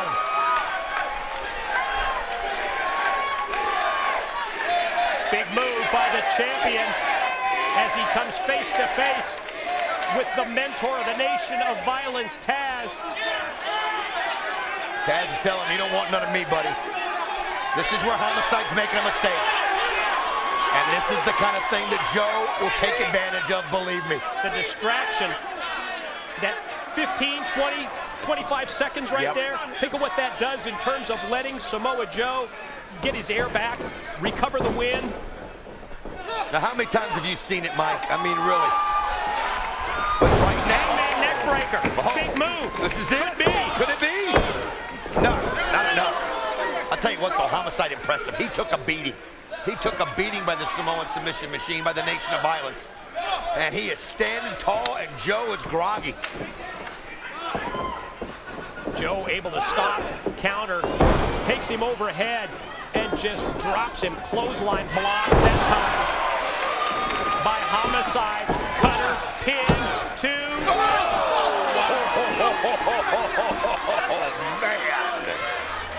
I can't understand.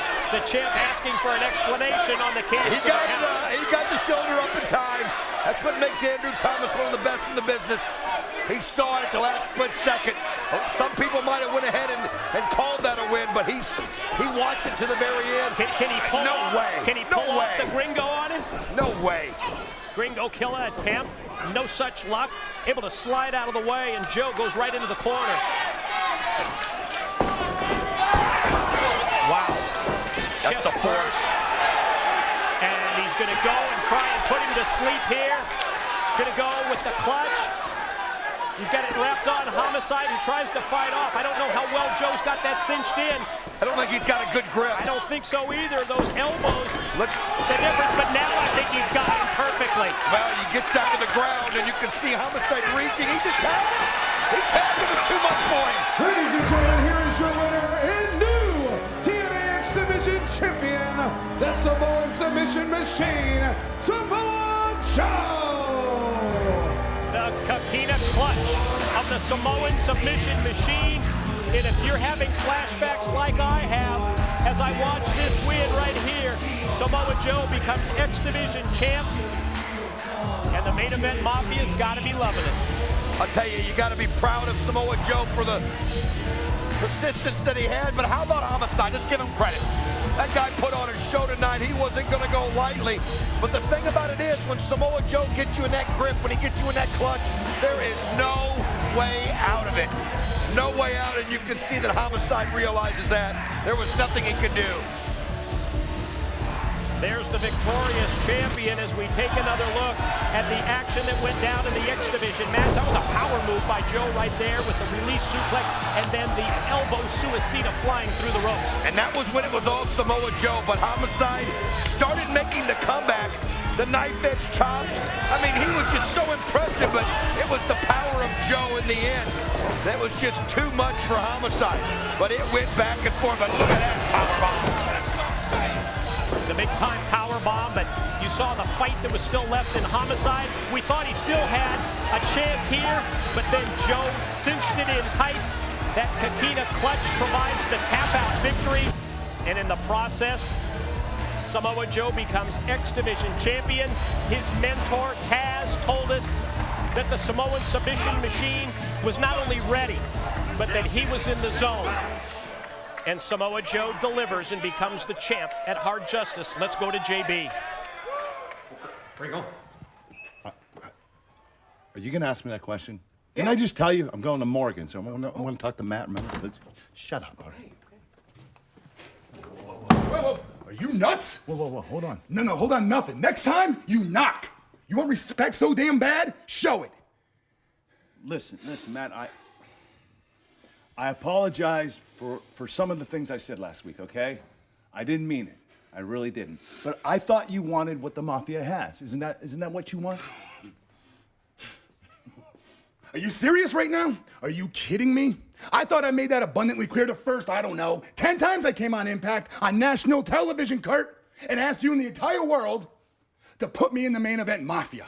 But it was you, Kurt, the little mastermind, the Godfather, who had to have it your way and have me jump through hoops, Kurt. I didn't make that decision. You did. Now you gotta live with it tonight in this three-way, Kurt.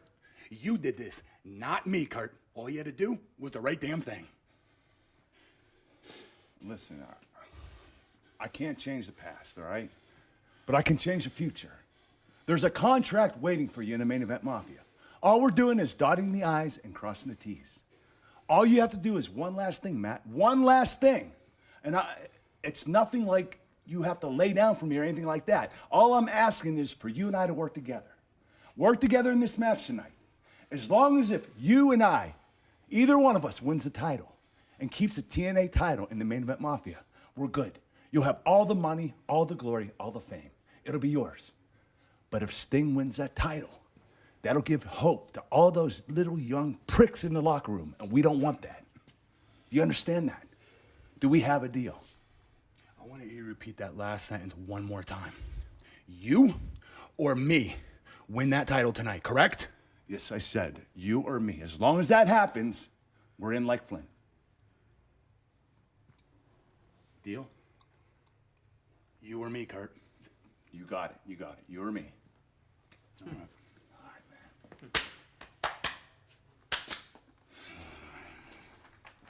We're gonna get him. It worked. It's great to be the champ again. So we are here tonight, Team 3D, to grant you your rematch anytime, anywhere, any place. Kurt Angle, the Godfather, is calling all the shots. And what that means is Mafia rules. Miss Scotty, we gonna be getting the shot at the World Tag Team Championship. We said we were gonna go out there and become World Tag Team Champions, and we did it. We're the greatest of all time. You know damn well that those belts belong to us, but we got screwed out of those titles. We got screwed out of the #1 contendership. We got screwed out of the IWGP titles. If I would have known that getting screwed felt this bad, I would have stayed a virgin. We are the greatest tag team in this business today. 22-time World Tag Team Championships. You're just another tag team trying to knock off the greatest tag team in the history. And it's not gonna happen anytime soon. Team 3D battles Booker T and Big Papa Pump Scott Steiner for the TNA World Tag Team Championship. I love the preemptive actions of TNA management anticipating that this could get ugly. They have assigned 2 referees to this match. They've made it a Falls Count Anywhere bout with no disqualification, and here's the taglines. Resumes of the respective teams, pretty much unparalleled. 3D with the 22 tag title reigns, and the champs with their history in the Steiner brothers and the Harlem Heat.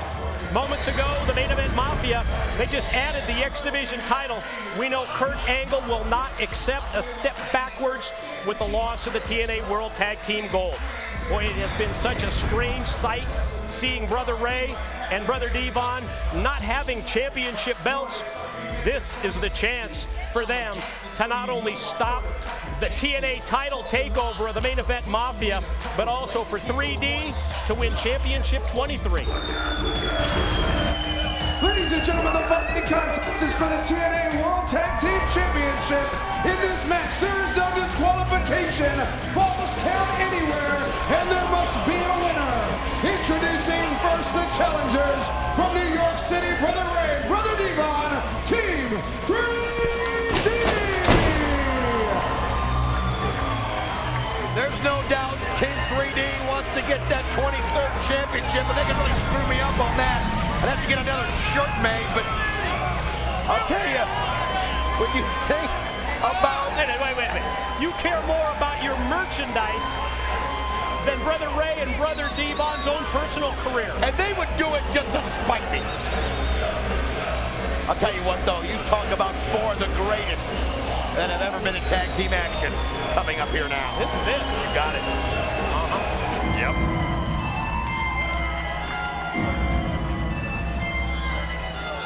Their opponents represent the main event Mafia, and they are the TNA World Tag Team Champions, accompanied by Sharmell Booker T and his tag team partner, Big Papa Pump, Steiner.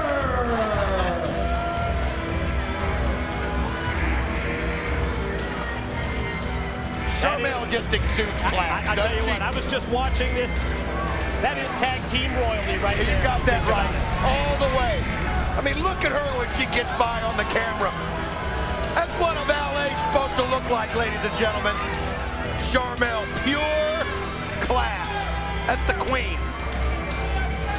First lady of the main event Mafia. You got that right.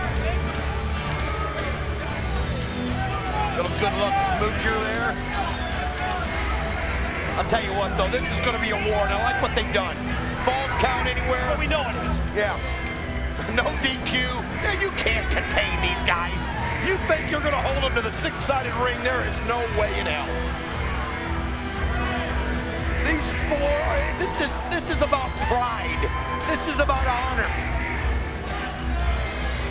We talked earlier, Falls Count Anywhere. Don just mentioned it, no disqualification. We mentioned the 2 referees assigned to this matchup. Senior official here in TNA, Earl Hebner out on the arena floor. Slick Johnson, he's the man inside the 6-sided ring.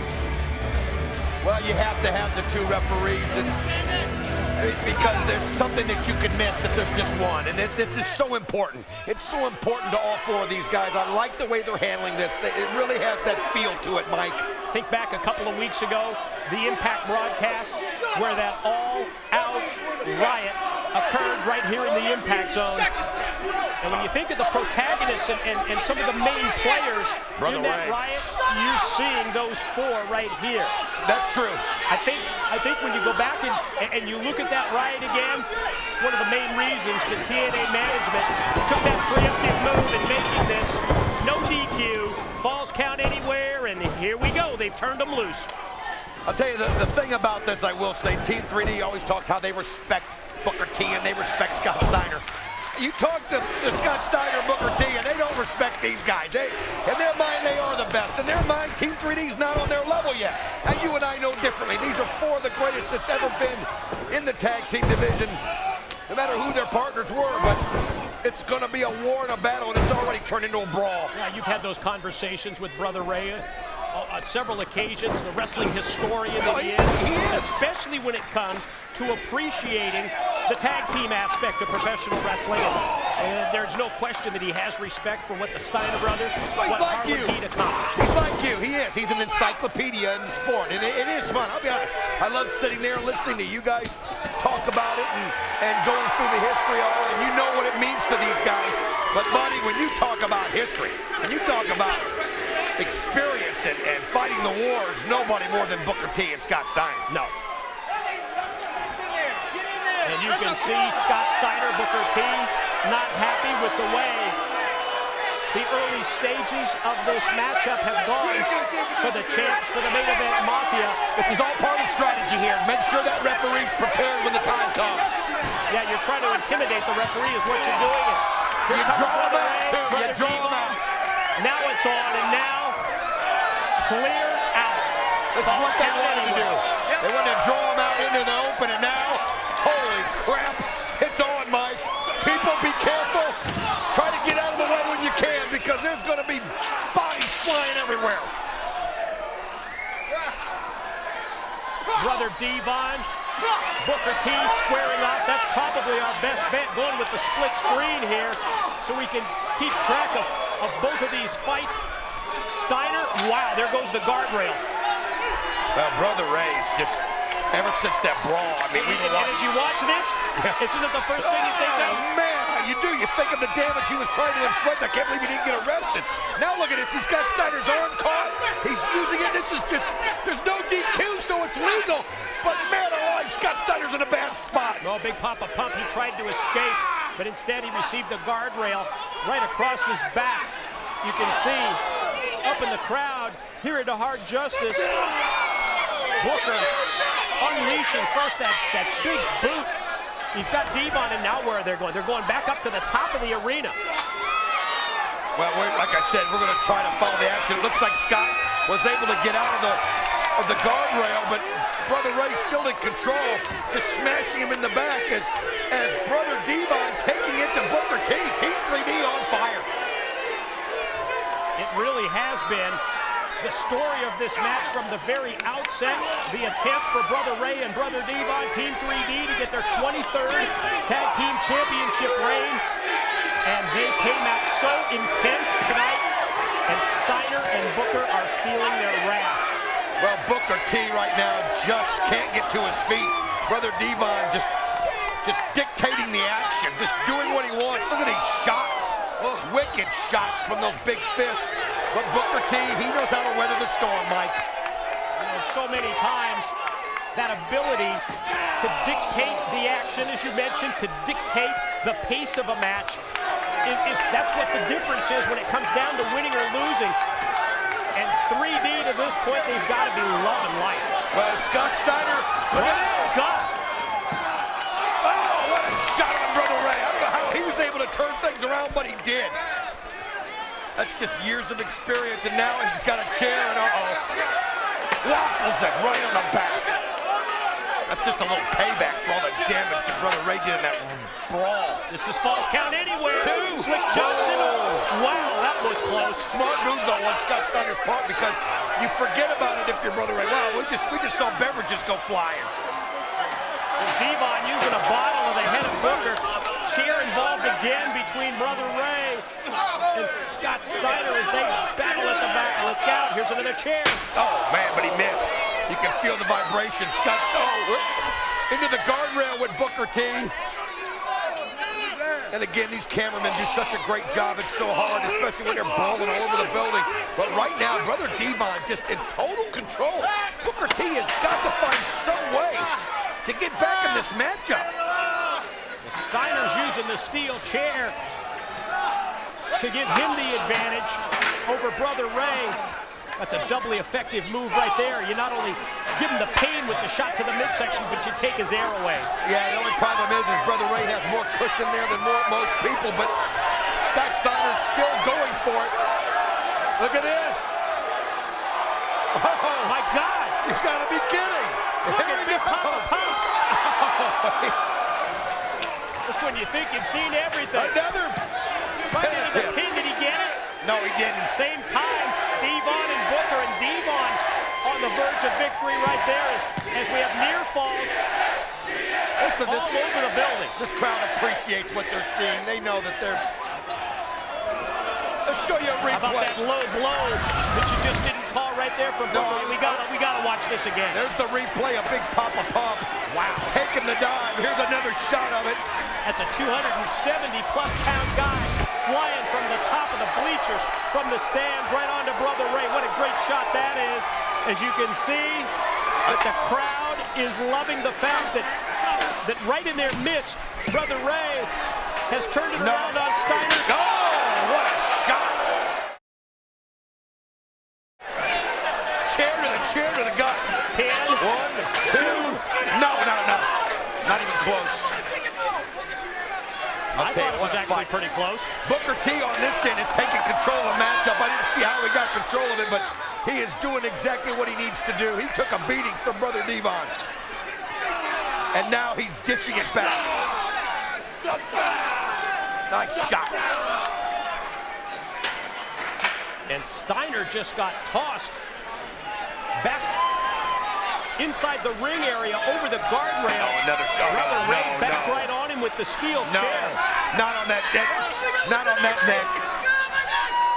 He just, he's showing no mercy whatsoever. None.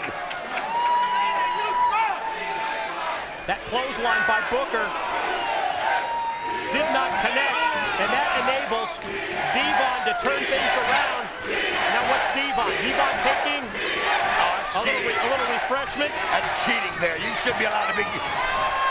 Either everybody gets water or nobody does. I'm going to get that rule instated. That's just ridiculous. Wait a minute. Steiner's got the pin. Oh, that one was close. Steiner almost with the pin right there on Brother Ray.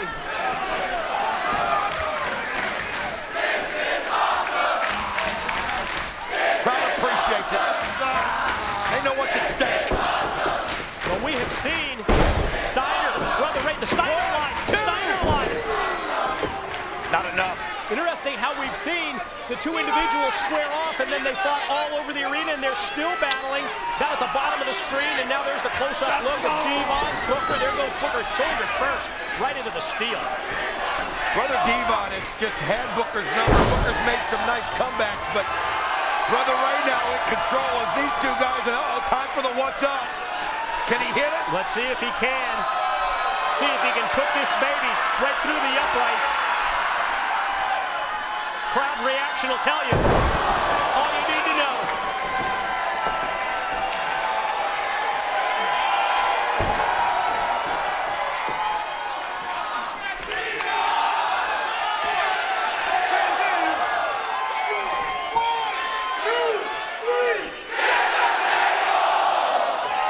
Fans have asked for it. They've asked for the tables to come into play. Why not? No disqualification. Falls count anywhere. They decided to turn them loose. Let's get the tables in. That was a smart move. Smart move by TNA management, doing the right thing. You got to let this kind of a match play out the way it's going to play out. And right now, Team 3D is in total control. As Scott Steiner being laid on the table. But you forgot about Booker T, and you can never forget about Booker T. You know, when you do all that with the crowd, it's a thing of beauty, I gotta admit. It's an exciting feeling, but it takes too long sometimes, and that allowed Booker T to recover. Steiner gonna meet Devon, and you don't think he could be going. Boy, look, I was having thoughts about a Frankensteiner right there, because Steiner was going to the top. This is something out of a Road Warriors book right here. You're not kidding. Out of the Road Warrior playbook. Booker was able to position and move that table out of the way. Here's the pin. And got there in time to break it up. That's a pro. That is a pro. Moves the table out of the way, makes the save on the pin attempt, but then receives a side slam for his efforts. Here's a count here, no. And he sacrificed himself. He knew he was going to take some wicked shot by Brother Ray, and he did. And again, Team 3D has the momentum. The crowd yelling what they want, but putting it through a table doesn't win it. You got a pin. Now you can pin him anywhere.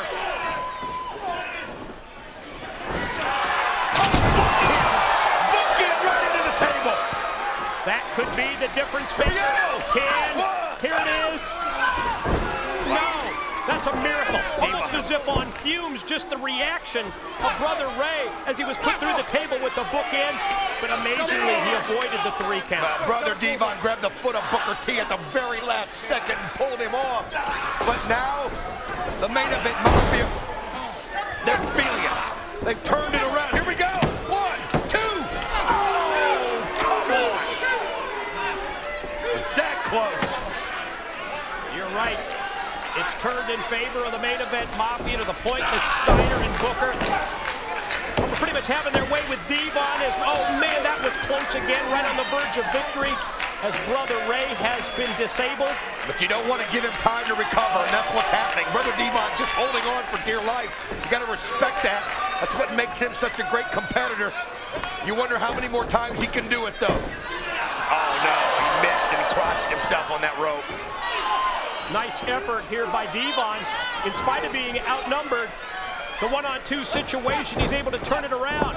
Steiner gets slammed right into a pin and right into almost. Too close. Almost. Too close for comfort.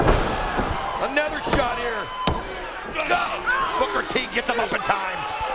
This is unbelievable. Well, what an effort by these 2 tag teams. The battle not only for the TNA World Tag Team titles, but the supremacy in the world of tag team wrestling as the main event Mafia members collide. The Steiner line on Booker. Big suplex, backdrop style. Did he get it? No, he got the shoulder up in time. Oh, that was close. Slick Johnson was right there on the call. I like the double ref situation even better now because Earl Hebner might have missed it. There goes Devon into the corner. Steiner drills him, and then Steiner gonna go up with the corner mount and lay in those right hands directly to the top of the head, but he opens himself up for Devon to count with a powerbomb. Oh, he hit him too, and here we go. 1, 2, again! Slick Johnson's in place. Incredible effort by Devon with Brother Ray being taken out, put through the table. Axe kick, doesn't connect. 3D. There it is, 3D, gonna get the pin. Here we go. 1, 2. I think they renewed champions. New champions. Scott Steiner got the pin. Scott Steiner got the pin. They retained.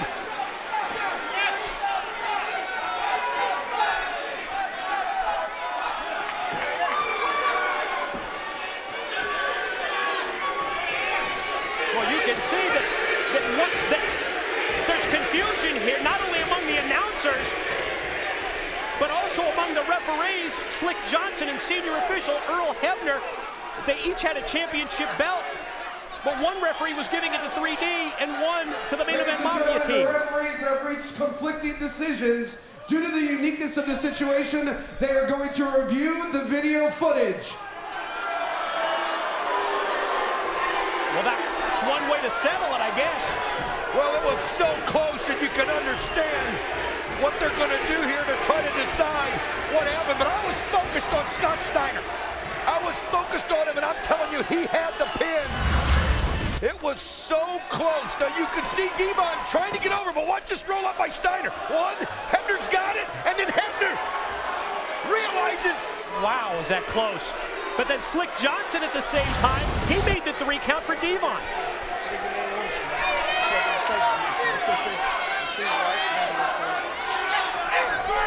What's it gonna be, guys? Well, if you'll look, you'll notice that Brother Ray's shoulder was down. Again, watch this. This is the important thing. His shoulder is down. Ladies and gentlemen, the winners of the match, and still TNA World Tag Team Champions, Big Papa Pump Scott Steiner and Booker T. Well, it was so important that they went to the videotape and obviously made the call there based on the fact that Brother Ray's shoulder was down. Wow. And it was close. Wow, close. But Steiner got the pin first. Yeah, it's putting it mildly. But you can see how Team 3D, not only frustrated, but just so disappointed. This was a hell of a match. We got to see some of it again. It really was a hell of a match, and I hope that we have time. Because we missed so much, because the action was all over the building. Let's try to show you some of the action that happened. 3D is using the crowd to try to get them to riot here, but so much of this match, Don, was contested not in the six-sided ring, but because of the falls count anywhere, no disqualification aspect of this match. They took it all over the building. The what's up to me looked like it was going to give 3D the big edge, but then the bookend through the table. Well, there was so much going on. Now, Devon couldn't quite get to him in time, and Scott Steiner was right there. Wow. It was just that close, wasn't it? It was so close. They checked the monitor, did the officials, and they have decided that the main event Mafia are still champions. Booker T, Scott Steiner retain tag team gold to the back. JB with the Legends champ Mick Foley. The right call, right call. You know, Mick, I was thinking, it was just 3 weeks ago, you got this Legends Championship belt, you upset the world, you beat Kevin Nash, and since that time, obviously, I think you struck a chord with him. He's been very honest about everything. You've been very honest about everything. But I got to wonder, given your physical prowess, Mick, are you ready to step into the ring with a guy the size of Kevin Nash? I don't know. And I'm not sure that's really the issue here. The important thing is that with this Legends belt over my shoulder, I was able to pick up an extra $623 posing for pictures at Wally's Wiener World. Yeah. Really? No, not really. But what really is at stake, JB, is the fact there are two very different people who want to hold on to this championship belt for two very different reasons. Kevin Nash, because of the extra money he can bring in at comic book conventions, and me, because of the pride I have when I have this bad boy over my belt. What Kevin Nash does not understand about me is that it doesn't necessarily matter how many zeros you bring in, JB, it's how many fans you bring to your feet. My career has been based on taking a beating and keep on going. Taking a licking and keep on ticking, as the old watch commercial used to say. Losing an ear and never stopping. 325 stitches and saying, "Thank you, sir. May I have another, please?" It's about truth in advertising. That's the issue here, JB. I'm on the cover of the Hard Justice poster wielding a barbed wire bat, yet there's no barbed wire bat to be found. It's a mystery. I don't want to rip off the people, so get to work on that because I've got work to do. Find the bat. Yeah. Really? Find the bat. What makes a legend? Is it the measure of a man's heart or the weight of his actions? I look at you and I say, here's a guy that could write a bestseller, but I don't understand why you've got some kind of fascination where you'd much rather wrap yourself in barbed wire and set yourself on fire. Is it the size of his bank account or the pain he's endured? You gave an interview where you talked about it being all about the money. People would ask me, is that the way Kevin Nash really is? And I said, you know, to tell you the truth, I don't think I've ever had a conversation with Kevin that didn't revolve around money. Is it his knowledge or his power? I am an athlete. I am a businessman, and you are a pathetic wrestler. Did you just use the W word on me? You just called me a wrestler? You're damn right I am, and proud of it. Two legends stand as opposites in life and in the ring, both wanting one chance to be the TNA Legends champion. I'll tell you what, Kev. You bring your intelligence, you bring your height, and you bring your good looks to Hard Justice, and I'll bring my passion, and we'll just see what happens. Big Sexy Kevin Nash looks to reclaim the TNA Legends Championship against the hardcore legend Mick Foley.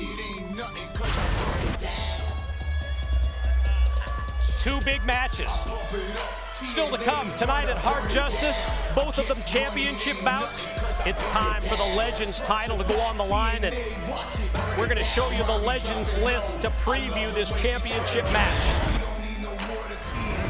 You know, there's no questioning Mick Foley's status as a legend, but controversy arose when Foley pinned Kevin Nash in an Impact Tag Team match to win that Legends Championship. Kurt Angle claims that he could have had the result overturned by TNA management, TNA officials, instead says the Mafia will use this rematch to take out Foley. I don't think it's possible to have two more differing agendas than Nash and Foley. Who wins out tonight at Hard Justice? Will it be Foley for the pride of the game, or will it be Nash for the love of the cash?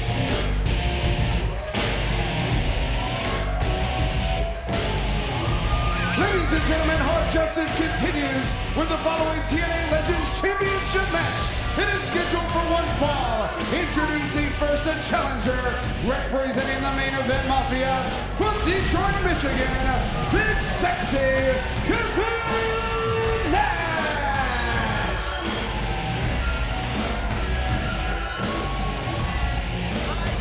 Main event Mafia, TNA title takeover, Legends Championship on the line. Nash looks to not only regain that title, but Kurt Angle told him this is the match where we take out Mick Foley for good.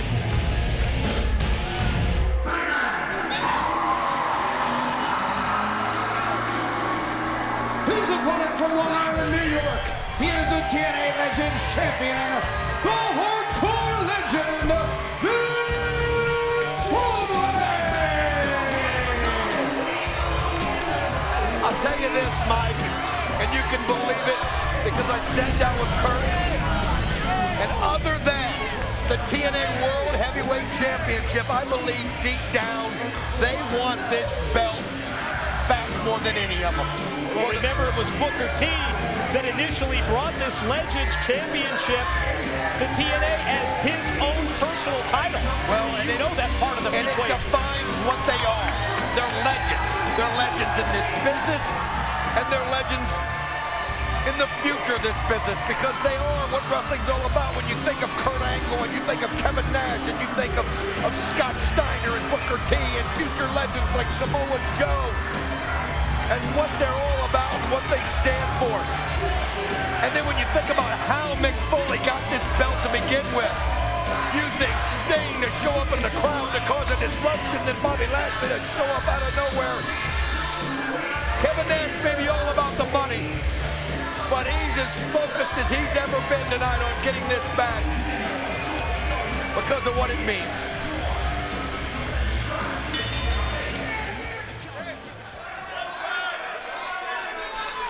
The hand of Kevin Nash.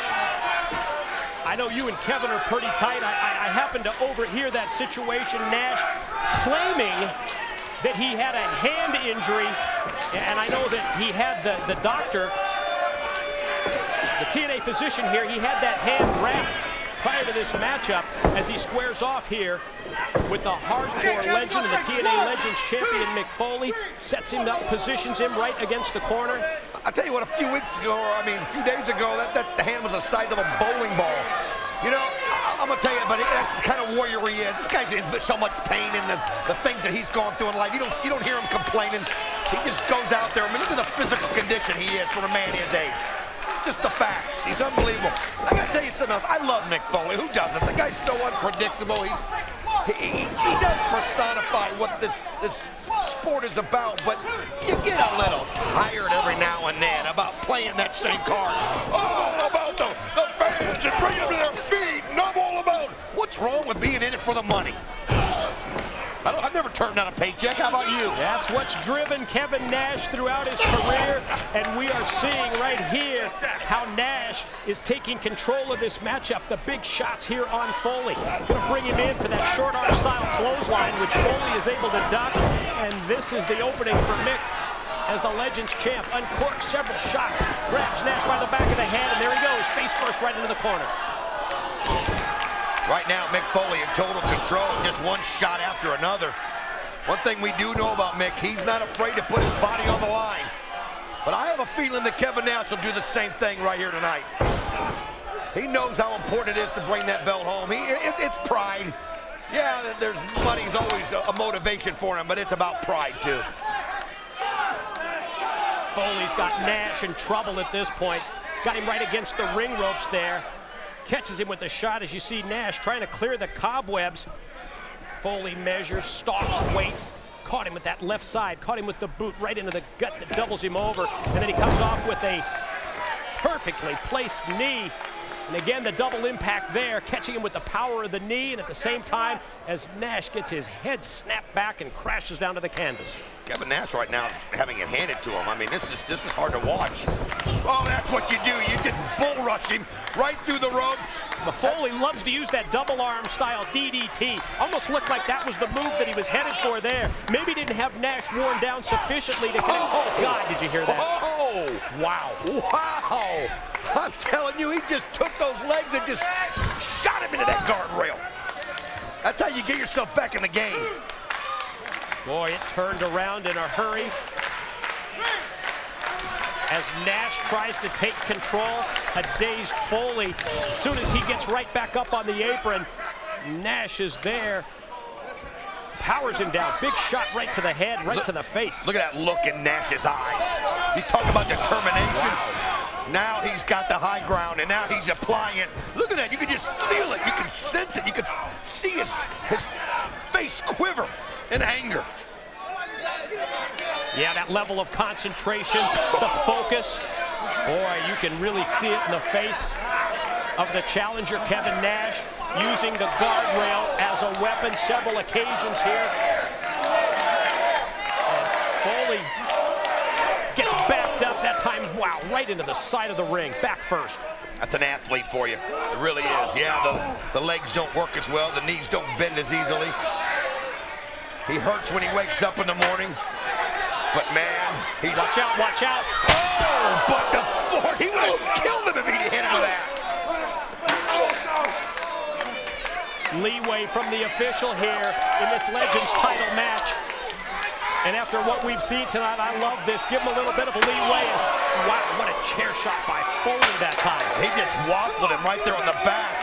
Andrew Thomas knows. I mean, Andrew Thomas has got to be in awe. Sitting there looking at these two great legends, you got to let them roll. Oh, again onto the guardrails. There's Mick Foley. Grabs the chair again. This is turnabout fair play for Foley. Oh, man. It was Nash moments ago who was using that steel, and now it's Foley's chance to turn it around. I tell you what, he's methodical. Guardrail chair, guardrail chair. Andrew Thomas trying to get him back into the ring, and he gets up on the ring apron, and Kevin Nash is in a bad spot. He's dazed. Oh no, look at this. Look out. Oh! He got the chair up to block the elbow. Mick Foley tried to end it. Went for the kill shot. That's like a turning point in this match. I think if Foley hits that, and you know he loves that move. On the concrete? Coming off the apron right out there. He's busted. Oh my God. That chair, if you'll notice, when he hit the elbow into the chair snapped up right into that eye. And I think that's the eye that he has, the 24 stitcheroonies or whatever it is. But look at the blood gushing out of it. And it is pouring out of it. Oh, Kevin Nash going right after him. Look at that wicked shot. He sees a weakness. He smells the blood. Nash takes Foley and tosses him back in, but you can see the concern on the face of the referee, Andrew Thomas, who gets shoved to the side by Nash. He's a madman. He is. I mean, we heard him. You can hear the language. He's a madman right now. Look at that look in his face. He's just jab after jab. Yeah, and he's relying. Did you see the blood just splatter all over the camera? Wow. You can look at the hand, the taped fist of Kevin Nash. Come on, you want to stop the match? It's covered in blood. Let's stop the match. You can't even see. Wow. Andrew Thomas, he's concerned. I'm concerned too. I'm concerned. I mean, you're talking about a potential for permanent damage to a man's vision here. And Nash is not letting up. Nash is not letting up. He can sense it. And when you heard Kurt, he wanted to take Mick Foley out for good. Well, Kevin Nash is doing it. Andrew Thomas now looking out for the well-being. This is scary, guys. It is. This is scary. And the look on the face of Nash is disturbing, to say the least. Oh, he's bleeding. We're at a potential here to having a man blinded. Oh, man, Kevin Nash just elbow shot into the eye. Mick Foley was doing so well, but one shot was all it took. He went to take him out. Oh, I think they might stop this. Oh, man, the blood. You just don't know the limit to the damage to this man's vision. You've got to look at this. Are you kidding? Crazy.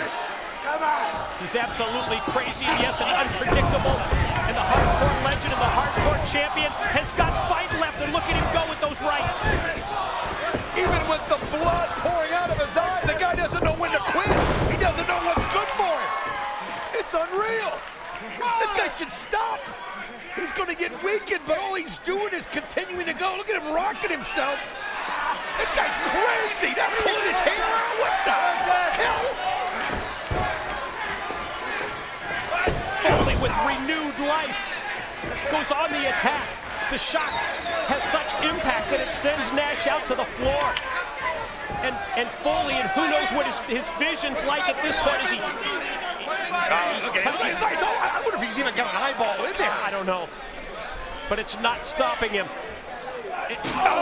Right into the steel steps, Mick Foley. God, it's an amazing spectacle, ladies and gentlemen, but you have to worry about.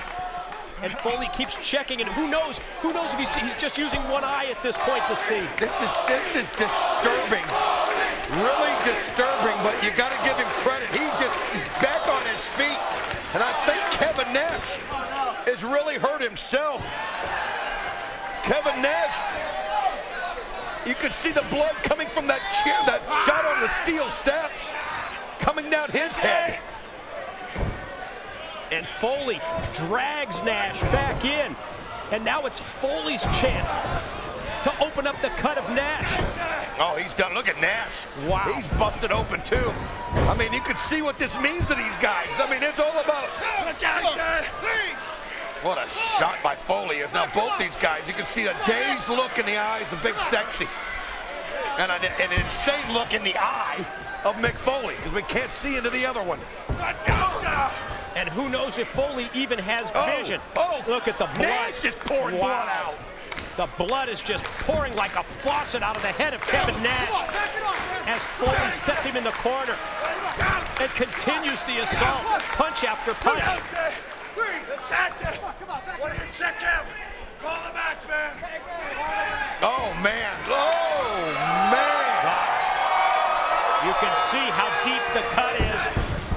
The head of Kevin Nash, and the referee just got sandwiched in between Foley and Nash. I think the referee was going to try to stop this, and now the boot to the head of Nash. Oh, this is just... This thing has taken a barbaric turn is what it has taken.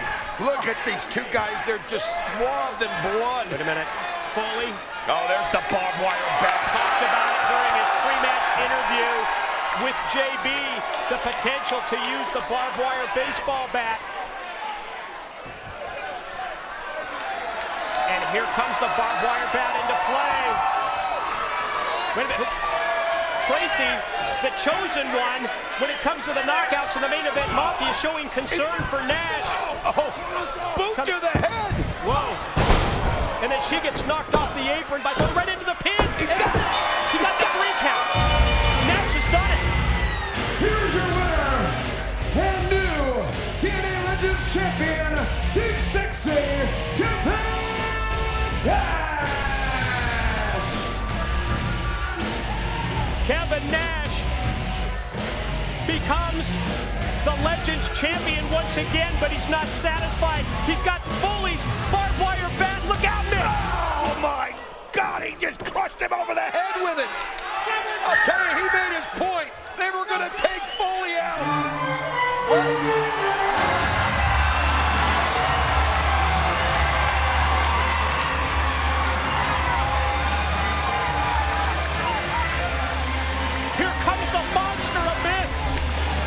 And he's got a barbed wire bat of his own. Well, Nash knows it's time to get out of there. He's not in any shape, but he is the Legends Champion. He's brought the belt back. Kevin Nash, what a vicious, brutal brawl. And Abyss probably saved the life of one Mick Foley there, Mike. Thank God that the monster Abyss was able to come out here and save Foley. I think you're right. Oh. That was brutal. Kevin Nash, blood pouring down his face. Mick Foley, blood pouring down his face. Well, you wanted to see two legends give all what you just did. Wow. And you can see that Foley still got his finger, gives the thumbs up to a bit. But at the same time, Foley's got his finger right on his eyeball. Almost as if he's holding it in place. I know. You know, you think you've seen everything, and I know you've seen so much more than I ever will, but seriously, it's hard to watch, Mike, especially two greats like that. You got to give them respect, and you got to give them the credit for putting everything they've got on the line. That's what's amazing. They put it all on the line. Absolute barbaric spectacle. But Don, it was one of those things that you just couldn't, I know you got the shivers, you just couldn't take your eyes off of it. But think about this, in terms of the main event Mafia, the TNA title takeover, Samoa Joe, X Division champion. There's something else, man. Kevin Nash, the Legends champ, still to come, our main event. Still tag champs. It looks to me like Kurt Angle has made a deal with the Blueprint Matt Morgan. Well, he told him you or me, and we work together no matter who wins, you or me. He's in the main event Mafia. Hey, Matt Morgan's deserved it. He's earned it at this point by beating AJ Styles. And I'm looking forward to seeing how that goes because there's still an icon in the ring. You know, throughout tonight's Hard Justice event, we've heard from Matt Morgan. We've heard from Kurt Angle. It's time to hear from the icon Sting. Sting, if you take a look in that other locker room, it almost seems like it's 2 men in a match rather than 3. The debate between Kurt Angle and Matt Morgan seems to be who will defeat you to become the next TNA World Champion. Now, Sting, I know you've seen the drama unfold between Kurt and Matt. What is your take on all of this?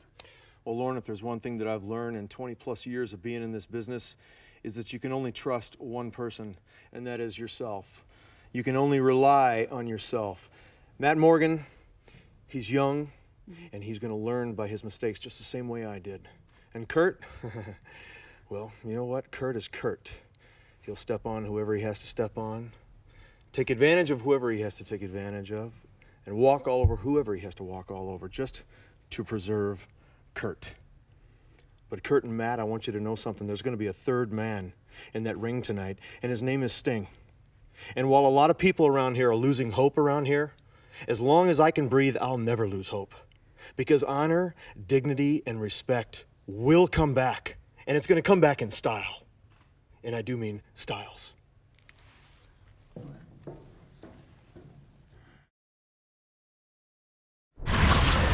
Main event Mafia, currently available to you and your group of esteemed colleagues. Matt Morgan is here to make his time now. My patience is running thin. It's about time you make the right decision and make that right decision quickly. Champion or no champion, I'll guarantee you that this guy right here, the Blueprint, is getting in the Mafia. For Matt Morgan, this 3-match series against AJ Styles could be a career changer. He is just 2 wins away from moving into his first pay-per-view main event, a World Heavyweight Championship match at Hard Justice. A win in this series could secure Matt Morgan's spot with Kurt Angle and company. No! It's over! What an impressive victory for the Blueprint Matt Morgan. At Hard Justice, it's gonna be the Blueprint Matt Morgan versus Olympic gold medalist Kurt Angle versus poor old Sting. One small last favor, and you're in the Mafia. And you can't mean to tell me Kurt Angle is actually suggesting that I help him retain his world title this Sunday at Hard Justice, right? If you think for 1 second I'm gonna pass this opportunity up just for you, you're crazy, Kurt. I'm gonna come in as the Blueprint Matt Morgan, and you can damn sure guarantee I'm walking out the new TNA World Heavyweight Champion. The icon, Sting, the Godfather, Kurt Angle, the Blueprint, Matt Morgan, the TNA World Heavyweight Championship. And here we go, ladies and gentlemen. This is what we have been anticipating. This is what we have been waiting for. It's main event time at Hard Justice, and the TNA World Heavyweight Championship is going on the line in a 3-way matchup. Let's look at the 3 competitors now in the tail of the tape, and it's pretty obvious when you see that experience edge of the icon Sting. But then take a look at the height, the weight advantage of the Blueprint Matt Morgan. Speaking of Matt Morgan, it was the best-of-3 series win by Morgan over AJ Styles that has catapulted him to his first pay-per-view main event and his first world title shot. The defending world champion Kurt Angle insists he's going to use his power to make this Sting's last chance to become TNA World Heavyweight Champion. And earlier tonight here at Hard Justice, the main event Mafia Godfather closed the deal with the Blueprint. Questions we're about to answer right here. Can Kurt Angle and Matt Morgan work together to eliminate Sting and keep the TNA title, the power, and the control in the family? As you watch Matt Morgan walk to the ring, you wonder, is the allure of the World Championship too much for him?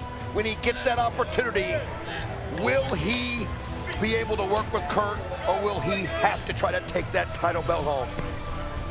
It's going to be something. He earned the right by beating AJ Styles. Now, for the first time, he's in the main event. He is a rare physical specimen. Standing 7 feet tall and weighing 330 pounds, he is genetically jacked, athletically stacked, the self-proclaimed DNA of TNA. And tonight, he gets a chance to become the TNA World Heavyweight Champion for the first time in his career. He is the Blueprint, Matt Morgan.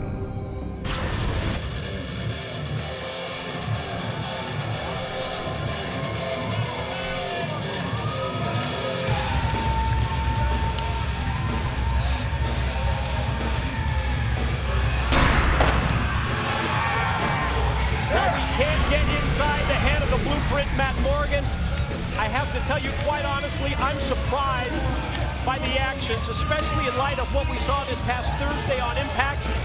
I didn't think that Kurt Angle was going to be able to, either through intimidation or any other means, try to talk him in to working together. But as we saw moments ago here tonight at Hard Justice, it looks like, well, whatever Kurt Angle is selling the Blueprint Matt Morgan, he's buying. Well, it's an offer you can't refuse. It's, hey, either you or me. We work together when we have to. We work together when we can. But the bottom line is, man, if you get a chance to get the pin, you take it. And that's all Matt Morgan needed to hear.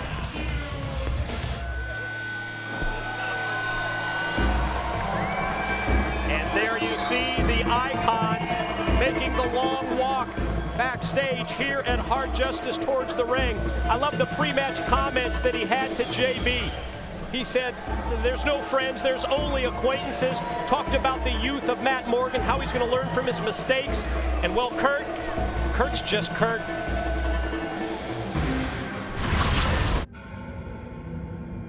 A man of mystery. An enigmatic soul. He has done it all.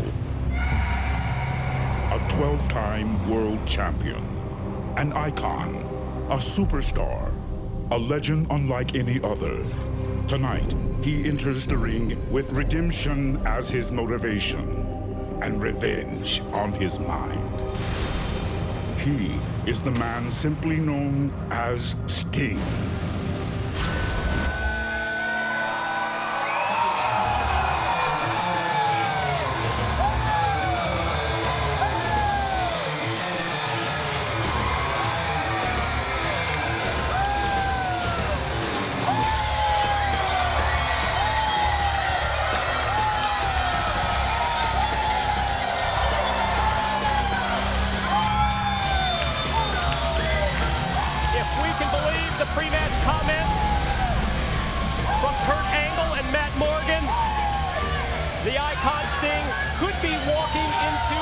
A handicap match here, Don. If there's somebody, though, that's walked into that minefield before, it's Sting. He knows that he's always going to have a target, so he's prepared for that anyway. The way I look at it, every one of those guys in that ring should consider themselves one-on-two when that title's on the line. Sting's not going to act any different than he would have.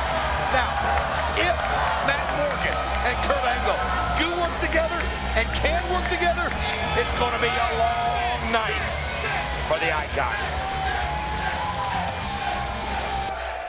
And there you see the Olympic gold medalist, the reigning TNA World Heavyweight Champion, getting prepared, getting ready in the main event Mafia locker room. He's the one that always loves to put the pressure on all the other Mafia members. Now the pressure is on Kurt Angle to keep that championship. An Olympic gold medalist,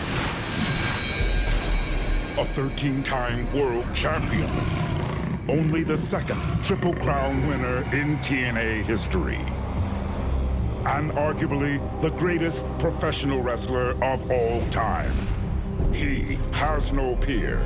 He is the godfather of the main event Mafia and the reigning heavyweight champion of the world, Kurt Angle.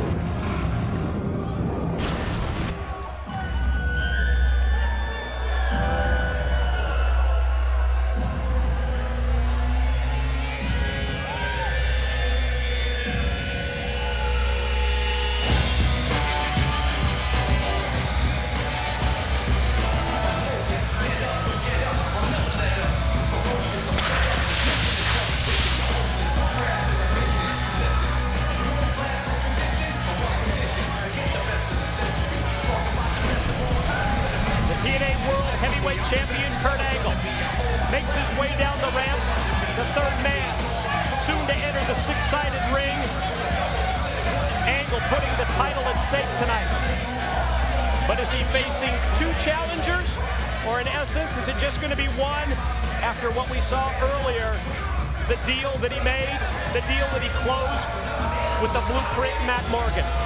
He said, we're going to do anything and everything within our power to keep that championship belt away from Sting and keep it in the family. Keep it aligned with the main event Mafia. Time has come for our main event. We're going to send it to the six-sided ring. JB, the official introductions.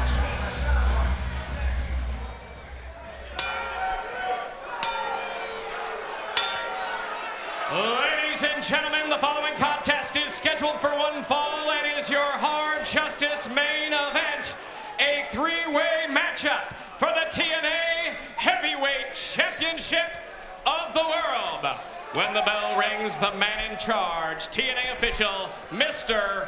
Earl Hebner. And now, ladies and gentlemen, live from Universal Studios, Orlando, Florida, it's time for your Hard Justice main event of the evening. Introducing, first of all, standing in the corner to my right, standing 7 feet tall and weighing in this morning at 330 pounds. This last Thursday night on Impact, he earned this opportunity to be in the main event of Hard Justice, challenging for the heavyweight championship of the world for his first time in his 7-year career. Ladies and gentlemen, this is the Blueprint Matt Morgan.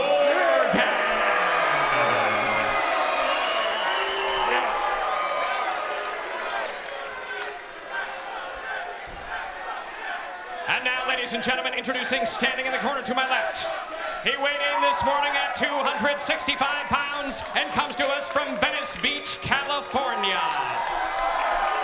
Ladies and gentlemen, this is the legendary Icon Steiner.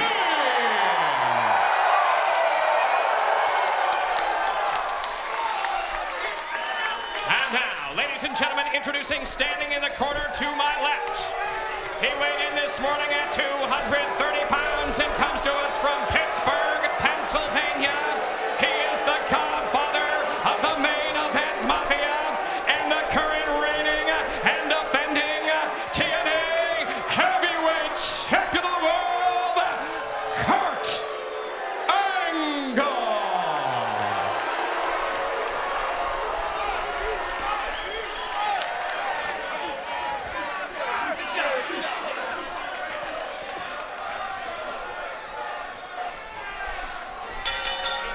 You feel the tension, can't you, here at Hard Justice?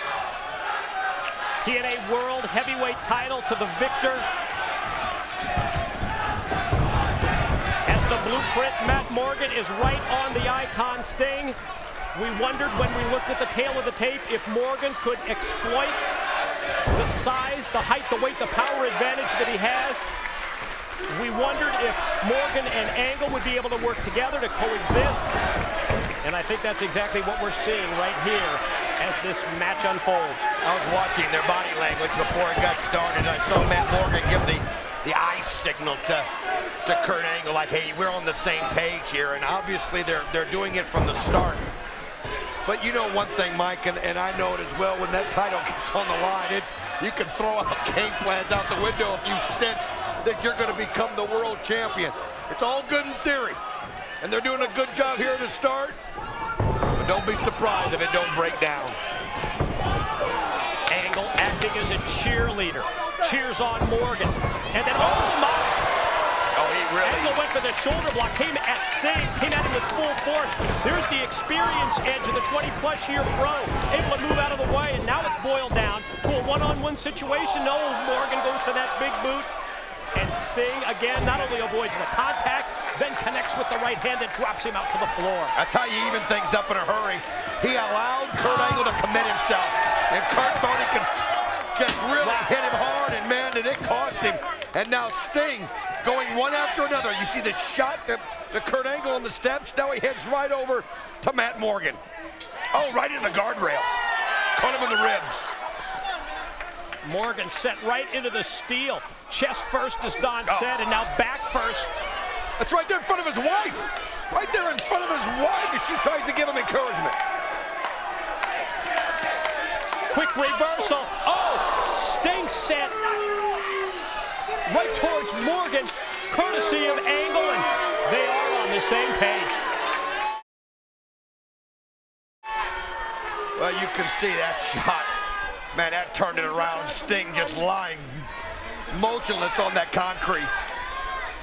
Sting rolled back in by Angle.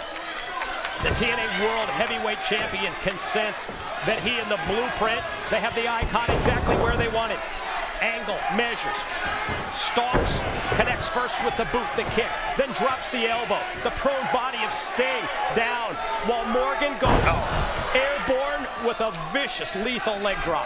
What a leg drop that was. He just gets such a high extension. He just gets so high up in the air and it comes down with such force. And now you see these guys getting right back on the same page. I guess the bottom line with Matt Morgan is he wants to be in that main event Mafia. And if it means doing what Kurt wants, working with Kurt, then that's what they're going to do. Look at the confidence of the blueprint, Matt Morgan. Doesn't hurt to have a deal made with the TNA World Heavyweight Champion to make this a handicap match. But I think that victory over AJ Styles in the best of 3 series, so important to the confidence of Morgan. But Sting able to mount a comeback now with Angle sent out to the floor. Now he can concentrate on having to beat only one man. Sting always finds a way to weather the storm, and he's got the momentum going now, just shot after shot, just bringing the giant down. But you can't forget about the Olympic gold medalist, as the Godfather gets right there after him. But Sting seems to be still in control. Look at these splashes. Stinger splash, corner to corner for both Angle and Morgan. And Sting definitely has the crowd behind him here tonight at Hard Justice. Another one for good measure, and then a running follow clothesline. What a shot to the back of the head. Rabbit clothesline that time to the back, and to the back of the head sends Morgan outside. Here goes Sting, quick snap to the suplex. Angle bows up, and Sting goes for the pin, but Kurt's able to power out before 3. Sting awful impressive. He knew he was coming into a storm here tonight, and he's just not worried about it. But Kurt Angle, though, is Kurt Angle. He's the best that this business has ever seen, in my opinion, and he can turn things around that quickly. Boy, Sting came off the ropes that time at kind of a strange angle. I think it was the velocity that Kurt shot him in. Goes right back to it again, and that time he just fired him directly through the ropes.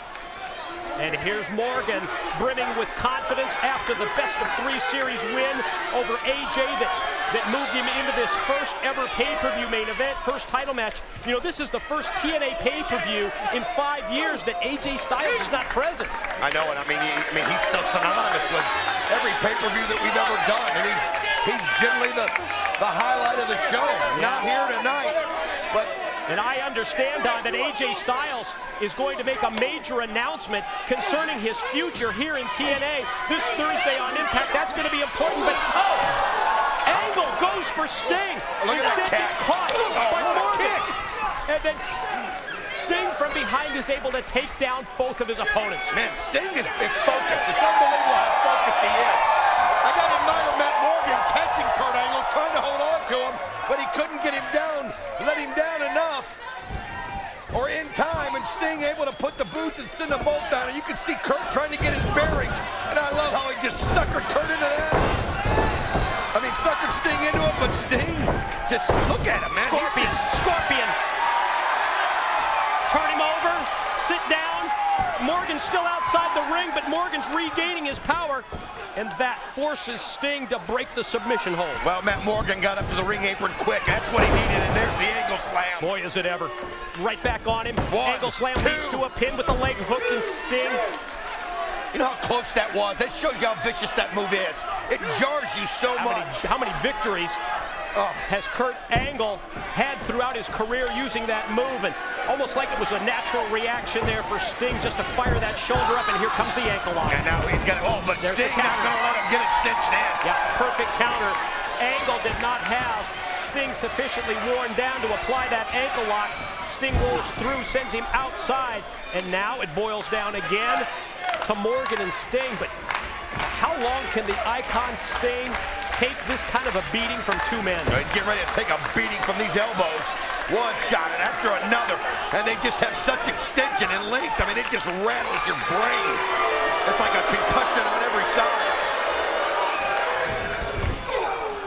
The 300-plus pounds squashes Sting in the corner. As his momentum carries him back out. Well, we talked about how confident he was, but that's just pure, outright cockiness on the part of the Blueprint. Drops down Sting. Here's the pin. Maybe that nonchalance and getting right on top of the Icon Sting for the pin attempt cost him there because he's only able to get two. Matt Morgan now dominating, doing what he does, allowing Kurt Angle to get himself, get his breath back, and that's just such another vicious move. All that weight comes down on you, crushes your body on that top rope, and this one here, this one blows my mind. Look at this leg drop. Oh, man, it puts your face right into them. Yeah, and at the same time, your neck, your throat, your windpipe is across the rope. Pin, two. Whoa. Again, the reactions of Sting as he's able to fire that shoulder up in spite of the beating that he's taken from both Angle and Morgan. And as you see Morgan right here, Don, what we have seen from the Blueprint, this is going to be the fall-away slam, I'm sure. These are all the moves that he uses to set up that deadly, deadly carbon footprint. I mean, we're looking at the future. I mean, we're seeing it right now in the present. This guy is unreal. You just think about it. I mean, who's going to stop him down the road? He's got it all. Sting able to shoot Morgan across, Angle pulling down the top rope. And all of a sudden, well, Kurt, I think, was trying to help him. I think he saw that he needed to get Matt out here to get his bearings. I'm not sure that Morgan's ball. I knew it. You could just tell by the look on the face of the Blueprint that he wasn't buying in. Oh boy, that's disrespect there. Disrespect. What do you turn your back for? Well, Mike, we talked about this. Look out, look out. Oh, right under the concrete. It's broken down. It's hitting the carbon footprint. And Kurt Angle's been leveled. Matt Morgan's on his own now. He's made a statement, Mike. But while he's doing this, he's forgetting about one man. And that man is crouched on the ring apron. Wait a minute. That carbon footprint from Morgan on Kurt Angle has caused some concern as referee Earl Hebner has called our production assistant here at the table. What are they calling for? They're calling for the TNA trick. They're calling for the TNA. Morgan had the pin on Sting right there. Well, Earl Hebner's concerned about the well-being of Kurt Angle. Think of everything that Kurt's gone through in his career. Yes, the broken neck. Well, you can see that he's trying to get his attention. As Earl Hebner is just seeing to the well-being of somebody, but Sting is going to hit the scorpion. Scorpion death drop by Sting. Here he is. Hebner back in.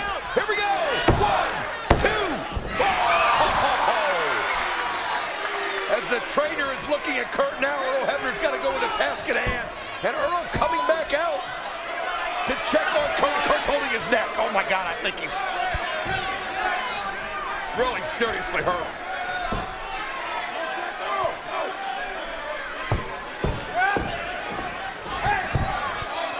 Sting hollering over to the referee, but Sting doesn't realize that he's got Morgan ready to set up for the carbon footprint on the icon. I'll tell you what, Earl Hebner gonna go back in. Here comes Hebner back in. It's it. 1, 2. Kurt Angle pulls him out. Kurt Angle pulled the referee out after Morgan had hit the carbon footprint. You can hear the crowd chanting, "You screwed Matt." Oh, shot on Morgan, and then a shot on Sting. Now Kurt's got to make a decision. And he looks right at Matt Morgan. Will referee Earl Hebner get in here? Kurt's got him. Hebner slowly making his way back in, but Morgan's knocked out. 1, 2. He retains. Here's your winner and still TNA Heavyweight Champion of the World, Kurt Angle!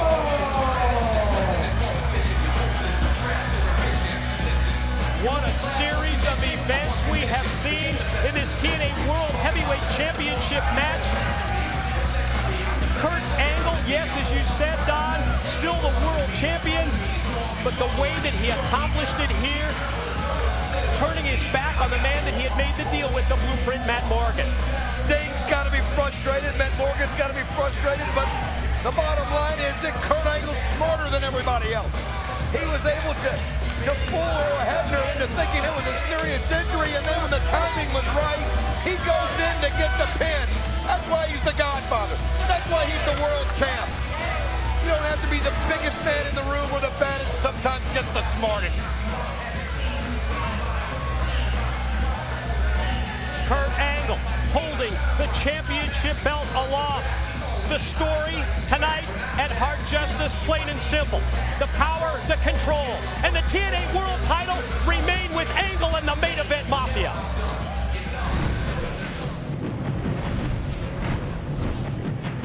TNA Wrestling. Cross the line.